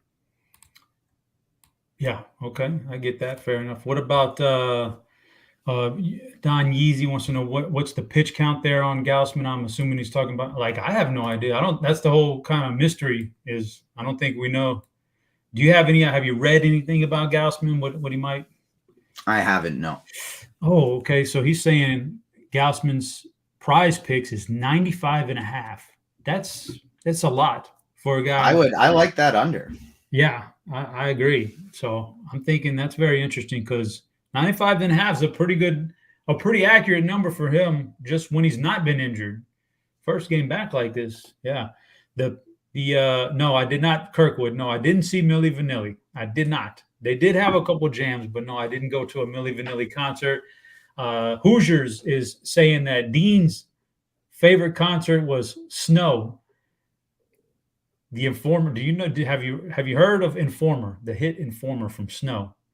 I think No. Dean was a big fan of. Dean was a big fan of the album 12 Inches of Snow. Dean definitely loved 12 Inches of Snow. So, yeah, there's a lot of stuff going on. Hammer must be an old timer, man. He saw Elvis in Vegas in '74. New Kids on the Block. No, I didn't go. You been to a New Kids on the Block? Are you? No, that's before my time. This is too much. These guys are Weird Al Yankovic. No, I don't think Dean's a Weird Al Yankovic. Actually, he probably is. But we're here. Come on, man. We ain't got that much time. We're running out of time. You got to tell the story. So the Red Hot Chili Peppers concerts I went to here in Canada, where it's legal. I was the first edibles I had ever taken. Actually, I went to a friend's house and I didn't know what I was in store for, and it could have been a very bad experience, And what the edibles were peanut butter. It was in peanut butter, and so we actually got to we smeared it on some crackers. Went to a Red Hot Chili Peppers concert, and I was just floating through the air for about 2 hours listening to some music, and it was a great time.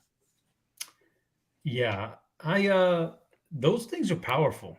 Those are more powerful than the other version of and it was homemade by my friends who maybe knew what they were doing. I don't know. I didn't know what I was doing. It was a good time. I trusted them, and then I just floated through the air listening to the Red Hot Chili Peppers. Yeah, it's I've done something like that before. It's a little bit weird, but we got the crunch time guys coming in. I have a couple questions. First of all, I want to ask Roth. I see these pictures of him fishing on Twitter these days. Where are you fishing, Roth? I just got back from a fishing trip. Where are you fishing at? You're on mute, man. Mid-season form. Your hometown, Chop, Galveston, baby. Whoa! I was just down there fishing some salt water. I was just down there fishing some salt water. Gee, where'd you go? I went to East Bay on the other side of the causeway, man. A little honey hole out there. Oh, you got the spot? I'm in West Bay. I was fishing in West Bay, trying to get some bull reds. You know how it is. Oh, nice. So we got a big slate tonight, guys. STL, how's your golf lineups look, man?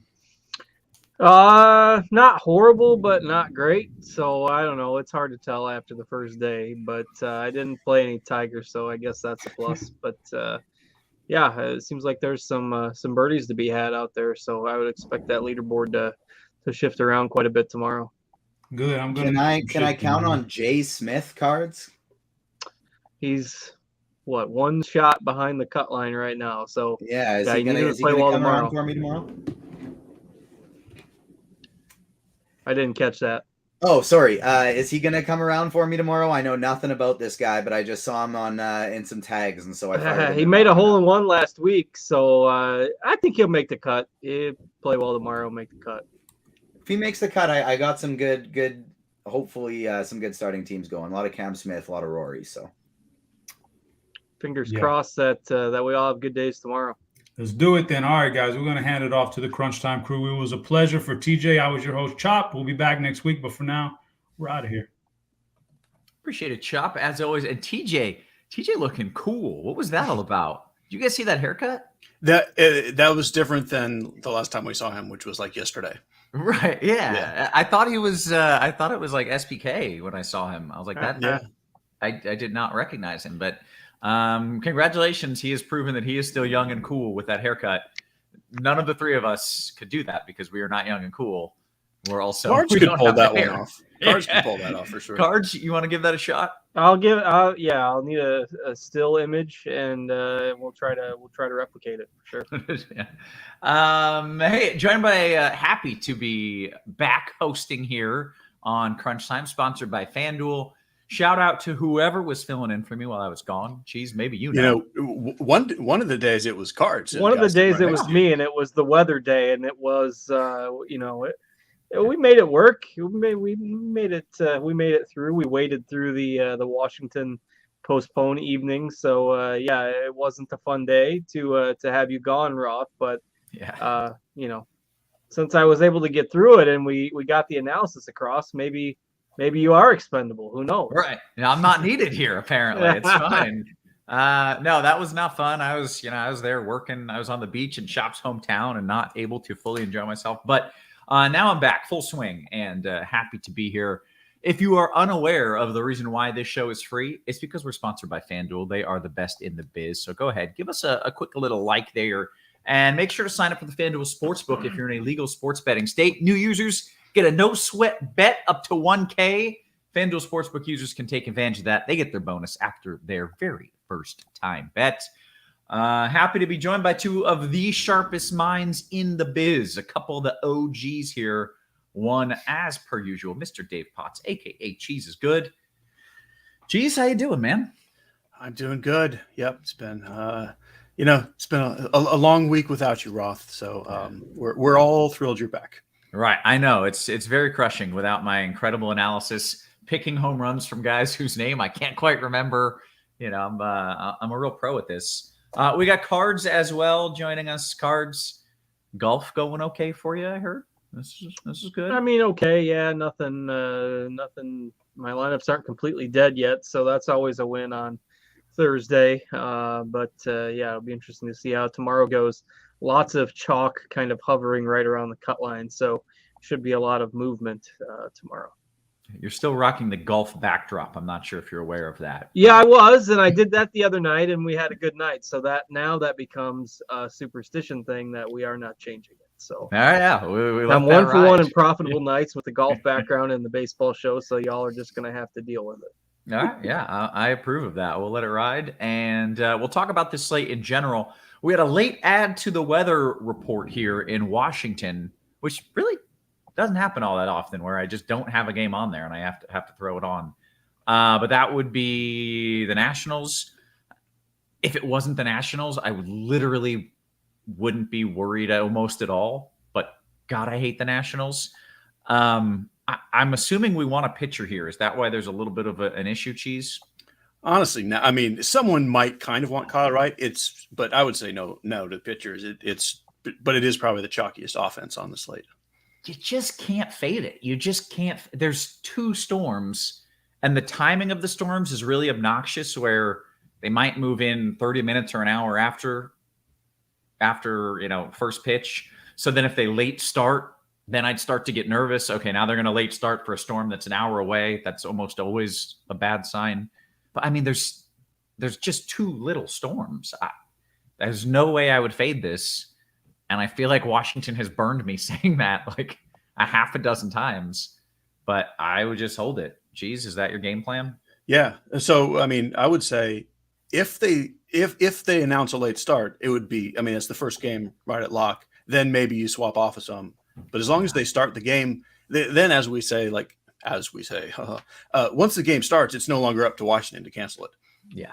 And assuming they don't late start, if they play on time, then we have almost no concerns. Like they're not going to get fully washed out. Oh my God, how are we going to get this game in? It's just an obnoxious timing of the storms coming in, an hour after first pitch, which if they late start for, as I mentioned, would be a problem. But outside of that, no real concerns. I do want to give a quick little double check here in New York, where everything should be primarily holding east. Still looks good there. That's it. That's it in the weather department. So, Cheese, do you want to give us a general breakdown here? Yeah, the general breakdown is it's pretty well spread out and loaded on both sides. We've got aces to spend up for, but a very good mid-tier pitching as well. A couple of reasonable cheap darts. And then there's like maybe 3 chalky-ish teams, but there's like 6 or 7 pretty good offenses to where it all gets spread out enough that I don't think chalk is really that much of a thing like we've had most of this week up till now. Okay, well, why don't you dive into the pitchers here, and then, of course, we want to get Cards takes for some GPPs as well. So it's just different enough on the sites. I'm going to do them one at a time. On FanDuel, so Rodon and Burns is the marquee matchup. On FanDuel, they're more or less the same price.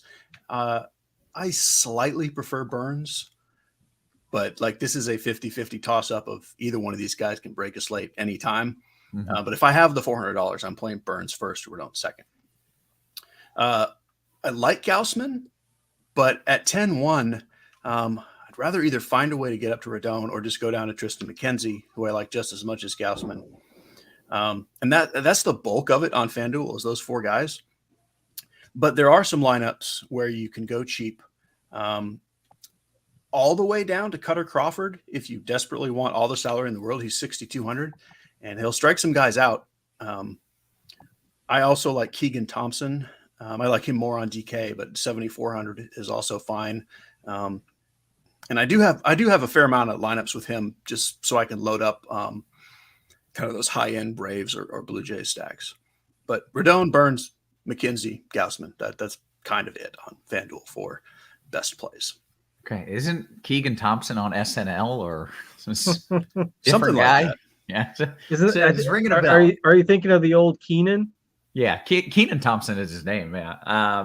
Okay, Cards. Tell me what you're doing here, GPP. Or I'm sorry, Cheese. Did you want to go through DK? Yeah, let me DK first, then we'll get let Cards do both.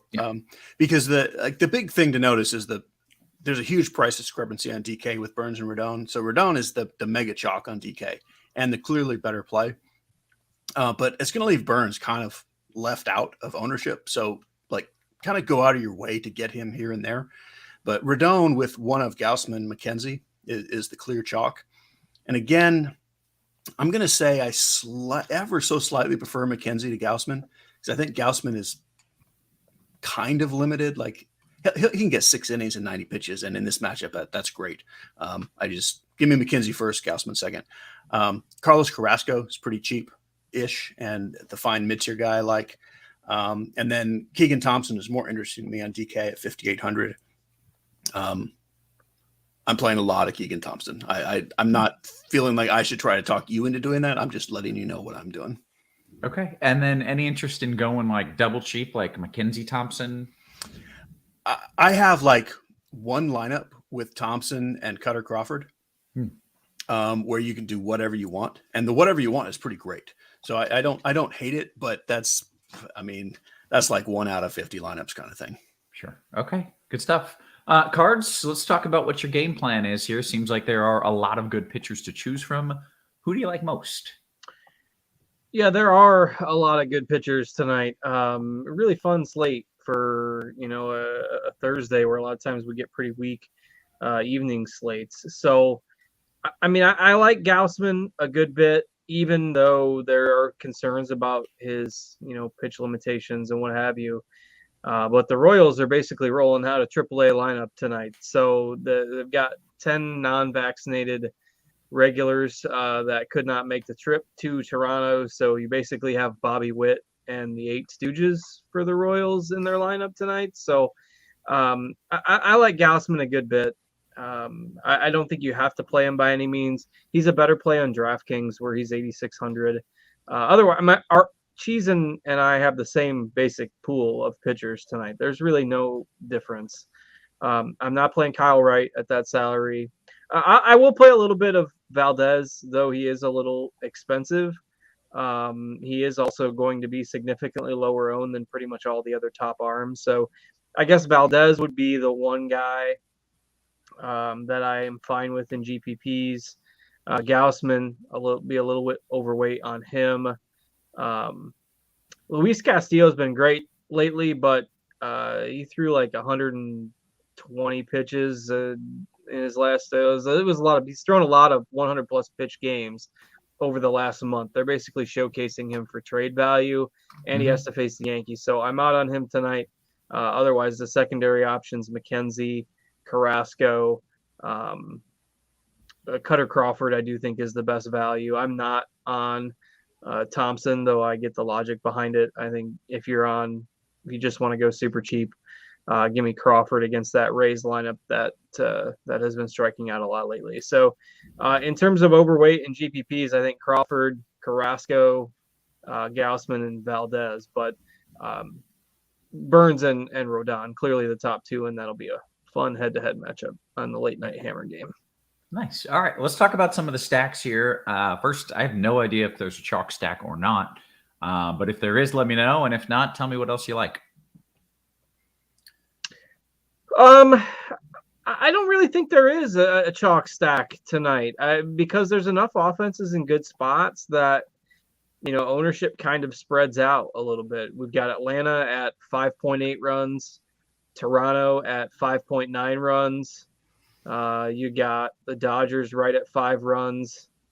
And then you've got quite a few teams at, 4.5, and Cleveland right around 5 runs. So in terms of the way the easiest lineups to build, I think Cleveland makes the most sense because Kwan is really cheap on FanDuel.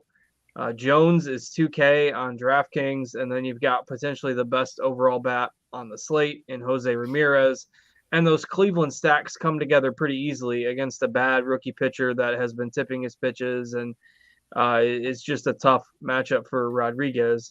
So because of the salaries and the fact that there are some value bats in that lineup, Cleveland works best with lineups where you also want to play stud pitchers. Like if you're going to run into salary limitations if you want to stack up Atlanta, if you want to stack up the Dodgers, and also play stud pitchers. Those are the lineups where maybe you have to go a little bit more value with your arms or take guys at the bottom of the order. So in terms of salary flexibility, I like Cleveland the most. If you want something off the radar a little bit, I think Seattle and or Texas in a game, Cheese wrote about it in his article today, the game that nobody wants to watch, but Martin Perez has finally started to lose some of the shine over his last few starts, and Seattle's won 10 in a row. So I think those two teams, maybe if you're looking a little under the radar, but in terms of my exposure, probably the most to Cleveland. Okay. Cheese, you want to talk to me about your favorites here? Yeah, so let me just point out, for the reasons that Card was just saying, Cleveland's going to be the chalk because of salary and because of Jose Ramirez. And Atlanta, but the chalk is like, 20% owned. This is not like Padres chalk from the last few days. Right. Atlanta, Toronto, and Cleveland. That's the chalk. But none of it is so chalky that you can't play it. But I would just say, those are the three you're definitely not being sneaky. Okay. And do you have all three? Yeah, they're three of my favorite four, along with the Dodgers. Okay. And then next would be the Twins for me. And then I like Houston.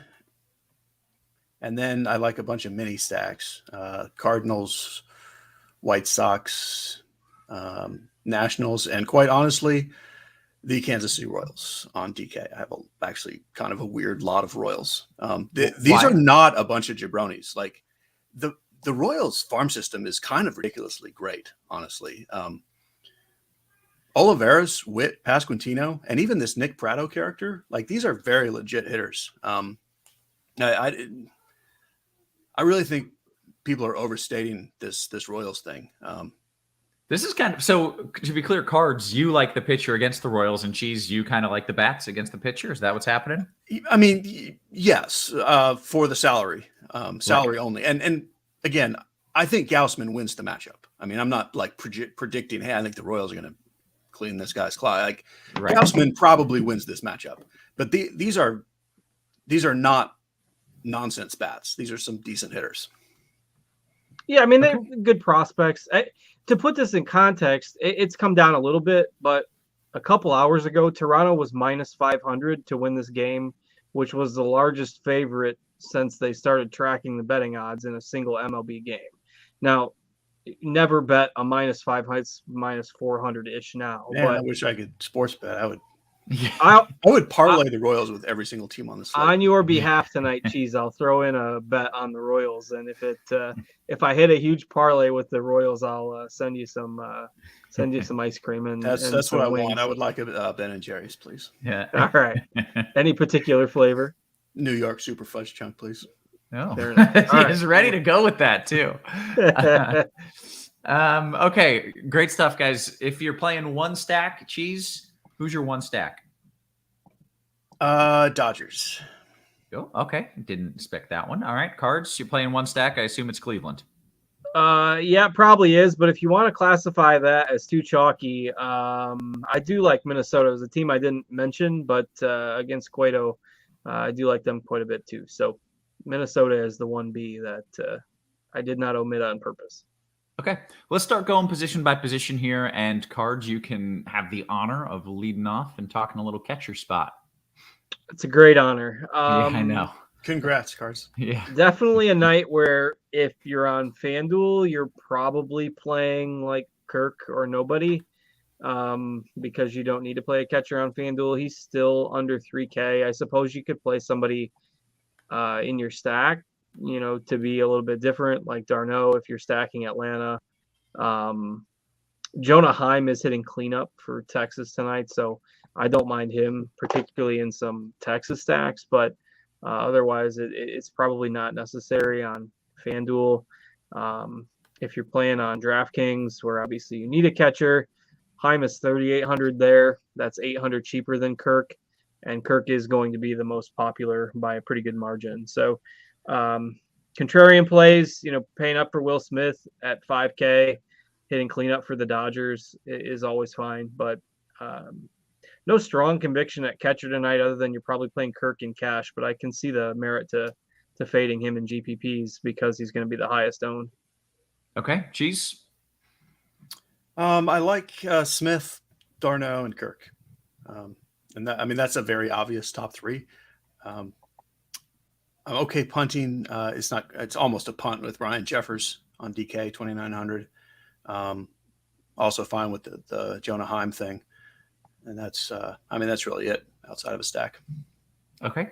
Take us to first base. Vlad is going to be the top play, with Olsen right there with him. I think like those two guys kind of separate themselves a little bit. And then you've got this pocket of like Freeman, Goldschmidt, Rizzo, that are Freeman more in stacks, Rizzo more in stacks, Goldschmidt I kind of like as a one-off, but none of them are high priority plays. Going along with Cards, Cleveland play. Naylor's one of those guys who just fits really well, even if it's just a mini stack. I guess I'm just going to go ahead and mention the Royals. Pasquantino, and again, this guy, Prado, who's minimum salary on DK. Go look at the minor league numbers. I think he's worth 2K. Okay, yeah. Okay, let's see. Cards, first base. Yeah, those are the plays. Throw in maybe Ty France in some GPP builds. I like he's 3K on FanDuel. But you can get some upside with low ownership tonight. Like Rizzo, we've got at 4%. Goldschmidt, we've got at 6%. France, who I just mentioned, 5%. With Guerrero, Olsen, and Naylor, maybe taking up around half the ownership at the position. You can get guys like France, Rizzo, maybe Josh Bell as a one-off. I don't mind against Kyle Wright. I think those are your GPP pivots. Okay. I did have somebody message me somewhere, and I can't even find the message now, asking about Wrigley weather. Winds are blowing in, not too strong, but between 5 to 10. Is there pitchers that we like there? Is there? That's the Keegan Thompson and Carlos Carrasco. And that's part of why I like Thompson. Mm-hmm. He's a fly ball pitcher, and every little bit helps. Sure. Yeah. And it's not too hot. I mean, it's around 70 degrees there, which, pretty borderline temperature wise, but good for this time of year when a lot of places are going to be around 90. Okay. Cards, take us to second base, please. Yeah. Not the deepest position. So basically it's Altuve at the top against a lefty. Tommy Edman is down to 2,600 on FanDuel, so I don't mind him there. And then Muncy is 2,600 as well.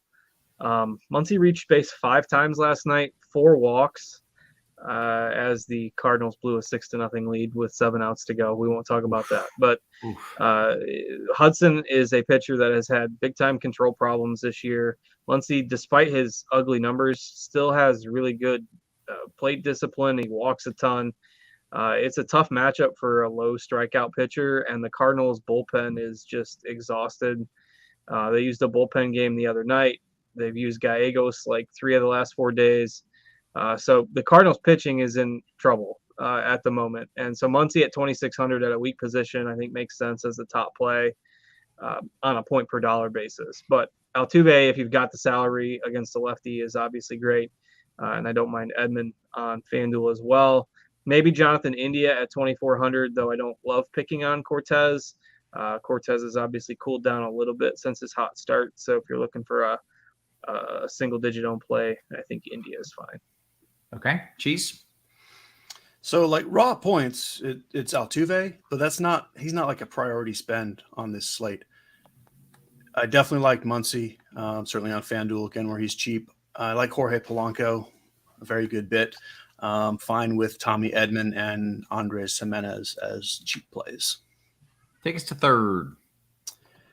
So Jose Ramirez probably be the chalkiest player on the slate, and I would call him the best play on the slate. But that sort of will knock down everybody else, like Riley, Bregman, Arenado. I really like all three of them. Bregman on FanDuel is nice and cheap. Arenado's pretty cheap there too. I'm playing a lot of Dodgers anywhere, so I'm fine with Justin Turner. And I'm kind of hoping that Matt Chapman is kind of the forgotten Blue Jay because he's lower in the order and he's a little too cheap for me as well. All right. Cards, third. Yeah, I don't have much to add there. The White Sox have been a disaster, so Moncada is certainly not a priority, but he is hitting second, and he is 2,300 on FanDuel. The problem is that this really isn't a position where you just want to go punting because there's so many high upside options. Maybe Devers as a contrarian tournament player or Eugenio Suarez. There's just a lot of home run upside at this position. But, yeah, Ramirez is clearly the top play. All right. Before we get to shortstop, I heard someone say, hey, Roth, can I get a quick weather update in D.C.? And the update is I just don't think you should fade it. I wouldn't even have it yellow-orange if it wasn't for the fact that it's in Washington and they do dumb things. You shouldn't fade it for bats. There's a very low chance that something goes wrong there. So stick with it. With that, Cards, take us to shortstop. Yeah, surprisingly, not a position where there's a lot of guys I want to play tonight.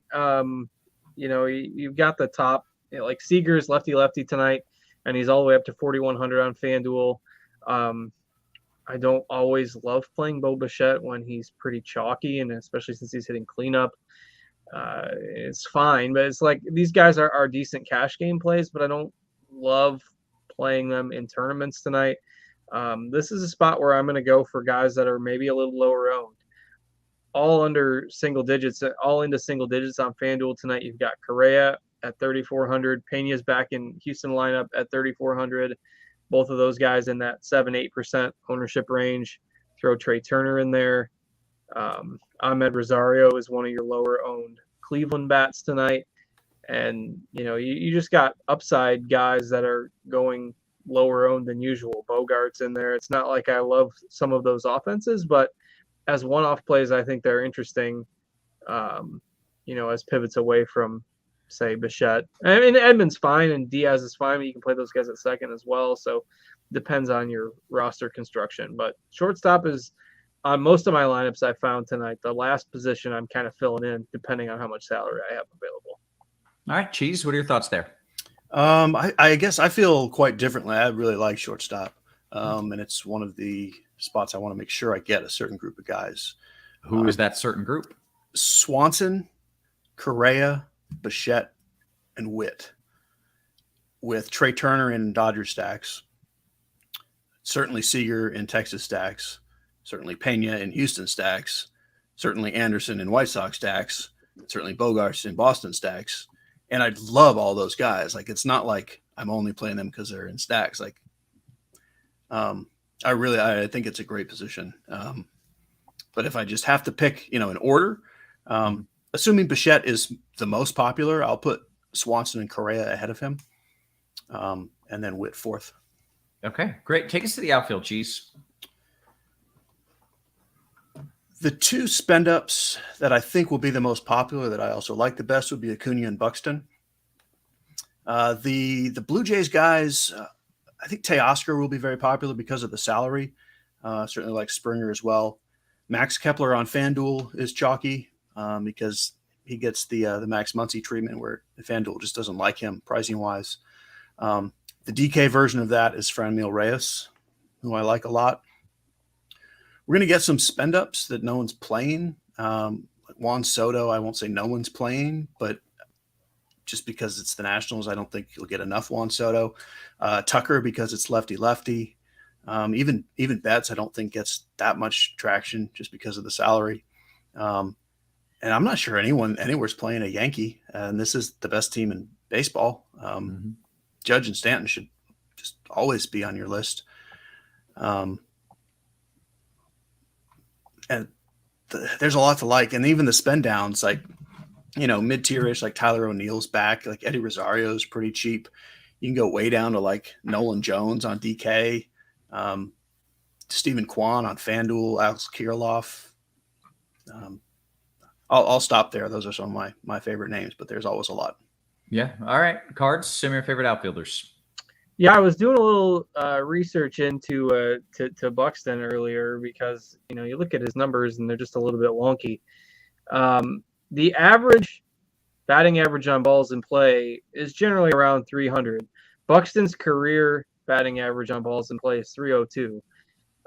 So he's right around that number. This year, Byron Buxton has a 203 BABIP. So if you wonder if you are like you're like Dean and you really enjoy batting average as a stat, and you see that Buxton's hitting 208, don't let that fool you. Like, his ISO is still 323. The power is there. Eventually, the 3 for 4, 3 for 5 games are going to come. You got a pitcher in Cueto that's not going to blow the ball past him. And let me pause and jump in exactly what you're saying, because I was looking at the same thing. The fact that he's fast and he's 90th percentile in exit velocity and hard hit percentage, you're so right. Carry on. Yeah, right. And his BABIP is 203. It's amazing. And maybe Tony La Russa will get him 0-2 and then intentionally walk him. Who knows? But in any case, Buxton's my favorite spend at the position tonight. I bet him and put him in my scores and odds article today to hit a home run. So hopefully he just has a bomb of a game tonight, and that's my hope with Buxton. Anyway, so I like him on the high end. Obviously, Acuna is great as well. The cheap Guardians guys, Max Kepler at 2,700 on FanDuel, good FanDuel only play. Otherwise, Cheese named off most of the good guys. I don't think I need to throw any other names in there. We've thrown a lot out, and we'll see what the people have for questions. Okay, great. Well, we still have about 11 minutes left for some QQs. So let's get to it. As always, I am starting in the RotoGrinders Discord. If you're not in it, you should join. If we catch up on all those, I'm going to jump over to the YouTube so you can put those questions in wherever you would like. Scrolling up just a little bit to Ink Magma. Cheese, no Valdez against the Angels. The Cards mentioned him a little bit. Now, for me, it's just no man's land with the pricing. Like, he should be good. You're not going to lose because you played Valdez, but I don't see you winning because of him either. I don't have him at all personally. Okay. Achilles says, Cards, FanDuel cash, you want Kwan or Eddie Rosario? Definitely Kwan and cash. Yeah. Cheese, what are your thoughts on a Reds mini stack, India, Farmer, Stevenson, Drury on DK single entry? His Cortez's strikeout regression and fly ball and high hard contact versus righty tendencies. Basically saying a lot of reasons. He clearly wants to do it. I do like a couple of them for a mini stack. Like, in particular, like, if you like your small sample size numbers, go look at like the ISO on Farmer and Drury against lefties. Like, yeah, you have to like that a little bit. I just feel like if you've put that much research into a play, like he's talking about strikeout regression, the fly ball, hard hit, contact, like, just play it, right? Yeah. If you believe in it and you're doing the research, just do it. Just do it. Reds mini stack. Let's go. Prodigy, FanDuel single entry. Cards, let's see. Springer and Diaz or Ozuna and N. Jones. I like the first one a little bit better. Okay, great. Carolina guy. Cheese, FanDuel single entry, your favorite stack? And then in a larger GPP, your favorite low-owned stack. So it's a two-pronged question. That's the Dodgers and the Royals. Good stuff. Amateur Hour, DK GPP Cards. Favorite catcher for 5K or less? I'm proud of myself for not saying center because you just put the C, and you know I screw that up all the time. Favorite catcher for 5K or less. So basically every catcher not named Contreras. It was 5K or less. I think you got a lot to spend there. I mean, if ownership isn't a thing for you, it's Kirk. But in GPPs, I probably prefer Will Smith as a one-off. Okay. Cheese, our wonderful producer Steve says, Met stack, ? Smiley face. Steve, You down with trying to stack against my Keegan Thompson? How can you stack against someone named Keegan Thompson? Ooh. It's totally viable. Like if the wind was blowing out, the Mets would be chalky. So, you know, and it's not like some huge wind blowing in. So I don't mind it. Right. Okay. I'm not playing him, but I don't mind it. Polar Bear Pete, or Pete of the other nickname, going yard tonight. That's my He's weather so call. good at baseball. Yeah. He's very, very good. Yeah. All right. Achilles Fanduel Cash. Oh, you get the tough one here, Cards. This is actually too difficult. So give me the top 3, preferably in order of these 5 cards: Edman, Muncy, Kwan, Rosario of the E variety, and Kirilloff. Okay, gonna need that one more time. Yep. Edman, Muncy, Kwan, Eddie Rosario, and Kirilloff. I mean, it depends on the format. Like in terms of upside, I'm fine leaving Kwan out, and it was cash. It's FanDuel cash, yes. All right, then Rosario and Kirilloff are probably the 2 that are out for me, but I do like Kirilloff in tournaments. Okay, good work. All right. CH1 says, Cheese, I missed second base because I'm drunk. Did she say Simeon is going to smack 2 home runs? I mean, you know, in your state, I mean, we may as well say yes. I do like Simeon. I think he probably only gets 1 home run, and there's probably like a warning track fly out. Okay. All right. Chinatown Cards, DK Cash. Who is the safer SP2, Gausman, McKenzie, or other?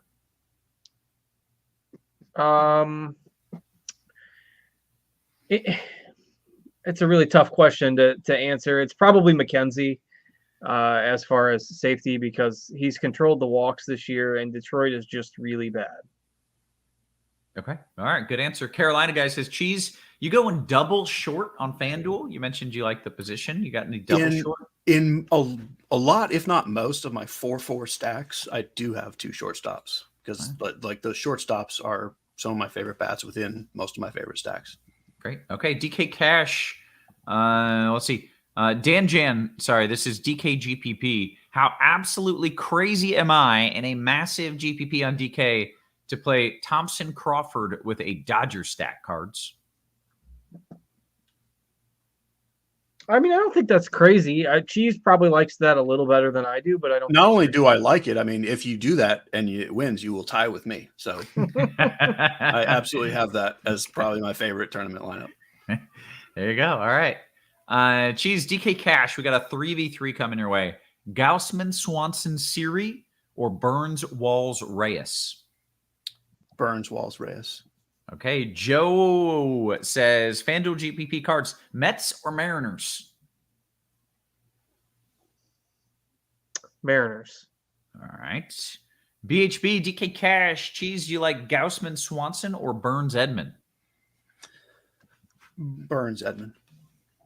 MB says, DK single entry GPP Cards, is it too cute to play a Detroit mini stack? Yes. Okay. Amateur Hour, DK GPP, 2,800 left. Cheese, let's see. This is short, so this is your position here. He's got 2,800 left in a DK GPP. Farmer or Marwin to kind of complete a 5-man Yankee stack? I wonder what kind of complete a 5-man Yankee stack is. If it actually completes the 5-man Yankee stack, I would play Marwin. I don't know. I'm not sure. Like if it's a full stack, but that really is the answer. It would need to be a full stack for me to put Marwin ahead of Farmer. Okay, great. Cards, DK GPP, there's absolutely no reason to play Giants and Brewers stack, right? Correct. Okay, all right. Cards just knocking out the one-word answers here. DK GPP, Cheese, Olsen and Kirk, or Vladdy and Heim? I mean, yes. I guess I'll say Olsen Kirk, but yes is the answer. All right. Steve O says, Cards, you can't do a one-word answer to this one. He wants your thoughts on Rasmussen versus the Red Sox tonight. Give it the one word go. Meh. Nope. Nope. There's Not just viable. not. All right, I gotta stop. Yeah, I gotta thank you. add some context. Yeah. But there's just not enough ceiling with him. You got an offense that is tough to rack up big fantasy points against, and you got a team that always is careful with their pitching. Like, if this was a 4-game slate with no pitching, yeah, maybe you take a shot on it. But tonight, I mean, he's got to be like 10th or 12th on the list at least. Okay, great. NBA DFS is FanDuel Cash, Cheese, Edmund, or Muncie? Muncie. John Tom, DKGPP, Big Field Cards, Cleveland Dodgers stacks. He's got a Cleveland and a Dodger stack going. Do you want Belly or Quan? Oh boy. I mean, I don't love playing Quan in GPPs because his ceiling is like 3 singles and a stolen base or something like that. So I guess it's Bellinger, but Bellinger's the one Dodger that I usually just keep out of my stacks, and it hasn't really burned me too much this year. So I guess the answer is Bellinger, but if I had to pick, it's probably neither. Interesting. See, when I saw that question, I thought, wow, you definitely want both of these guys. And your answer is you don't really want either of those guys. Quan is a very safe Great cash game play, yes. and he's fine as part of a Cleveland stack. But the problem is he doesn't really hit anything except singles, and he's going to be relatively chalky. So I think the best way to build a Cleveland stack is actually to leave him out and go with guys like Naylor and Ramirez and maybe somebody at the bottom of the order or Rosario. Like, it's nothing personal. Not that I don't like Quan as a play. It's just the ceiling in GPPs on what should be a high-scoring slate. I think it makes sense to look to other Cleveland bats. Yeah, that's a great explanation. Okay, Carolina guy, FanDuel single entry last piece, Cheese, LeMahieu, and or Arias. I've got 33 hundo left. I like Arias. Achilles is FanDuel Cash, last man in, and I'm punting Aledmus Diaz, or you're reading them their rights with Miranda. This was a cash question? It was FanDuel Cash, Aledmus Diaz, or Miranda. I'd probably use Diaz. I do like Miranda in twin stacks and tournaments, though. Okay. Cheese made the Miranda read him your rights joke one time in like the first week of the season, and now every time I see it, I can't help. I have like fight trying to say that joke. DKGPP, Cheese, you want Rodon Burns? Is that too chalky, or it just doesn't matter? It doesn't matter. I don't think that's chalky. Like that, Burns is not going to be chalky because of the salary. So, and it doesn't matter, even if you think it is chalky. Doesn't matter what you think. All right, more FanDuel Cash cards: Quan Naylor or Buxton Miranda. He actually said Miranda rights. Man, what's with all the Quan questions? Like, my answer is not going to change on Quan. But this is FanDuel Cash. Okay. Yeah. So, all right, read it again. Yeah, Quan Naylor or Buxton Miranda. I like Buxton too much. Buxton is my priority outfielder, so it's that one. Great. All right. Crazy Coop says Cheese, Burns, and Keegan Thompson with a Dodger stack. Yeah, anything that's Keegan Thompson with a Dodger stack you got a lot means of it. you're trying to tie with me. So, yeah. Somebody said, I guess we're splitting 50K. It was that Dan Jan. Well, you split 50 plus whatever second is, so it's a little more than that. Congrats in advance. How about Hunter Renfroe as a one-off, Cheese? No. I mean, you can do whatever you want, but that would be pretty wild. Okay, I thought all that dude did was hit bombs. Well, he's facing Carlos Rodon, and he's been hurt. I mean, ask yourself, like, even if he hits a home run, does that even really help you on this slate? Unless the Brewers go nuts, I don't see it. I don't know. Okay, all right, good answer. He would need to hit 2. Yeah, that's how I feel about it, and that's so unlikely. And that's because just as a one-off, if he just gets a random home run, which he could do against a good pitcher, you expect that pitcher is going to hold the rest of the team down so that he's not adding on RBI singles and other things. Roth gets it. Yeah. The baseball mind of Kevin Roth gets it. Well, I'm just putting that together. Yeah, but that's exactly the problem with it. Yeah. Yeah. Yeah. Interesting. That is something I had literally never considered when building lineups, but makes a lot of sense. DraftKings apparently has not considered allowing me to bet this Royals thing because the game isn't even offered on DK. Rude. Which it was. I'm pretty sure it was earlier. So maybe Cheese just made so many people go bet on the Royals that they took it down. I don't know. Yeah, we ran that line up 200 in a second. Awesome. That they realize that line is dumb. Like the whole world, I bet you someone somewhere that knows something realized how dumb that line is and put like $1 million on the Royals, and everyone was like, "Pause." The A bunch of sharp, the sharp Blue money Jays are came in, still and they're minus like, 405 on FanDuel for what it's worth. Cheese, what do you think the actual line should be? 350? Yeah, 350. Which that's about as high as I think any baseball game should ever be. Right. Yeah. All right.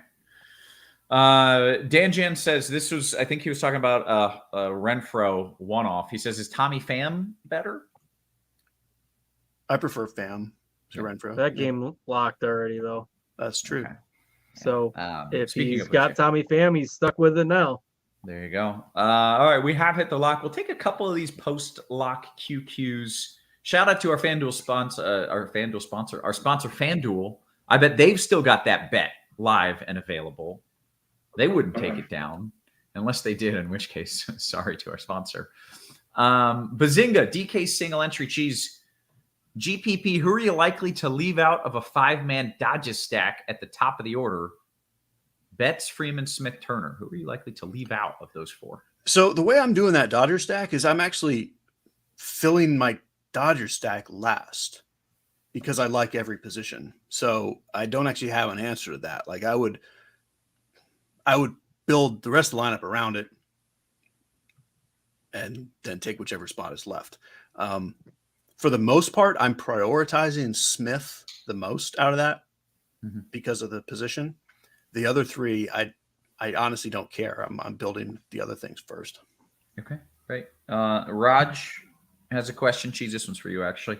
He said, sorry, late to the party. Hope all is well. Always a gentleman. You can't just show up anytime you want, Raj. Yeah, I would call you a gentleman, but you're just showing up late to the party. I got a 4-man Stroh stack. I could make it 5 with a catcher. I got plenty of money left. Who's your favorite pay up not named Acuna in a DK GPP? Well, that's Buxton. Okay. Yeah. Great. Okay. Final question of the day, and we'll all answer it. Who's going to hit a home run? Cards, you go first. Yeah, I hope it's Buxton after everything we laid out throughout the show. So he's kind of the chalky pick. I will go with Eugenio Suarez if you want something a little more frisky. Oh, I do. I'm loving that call.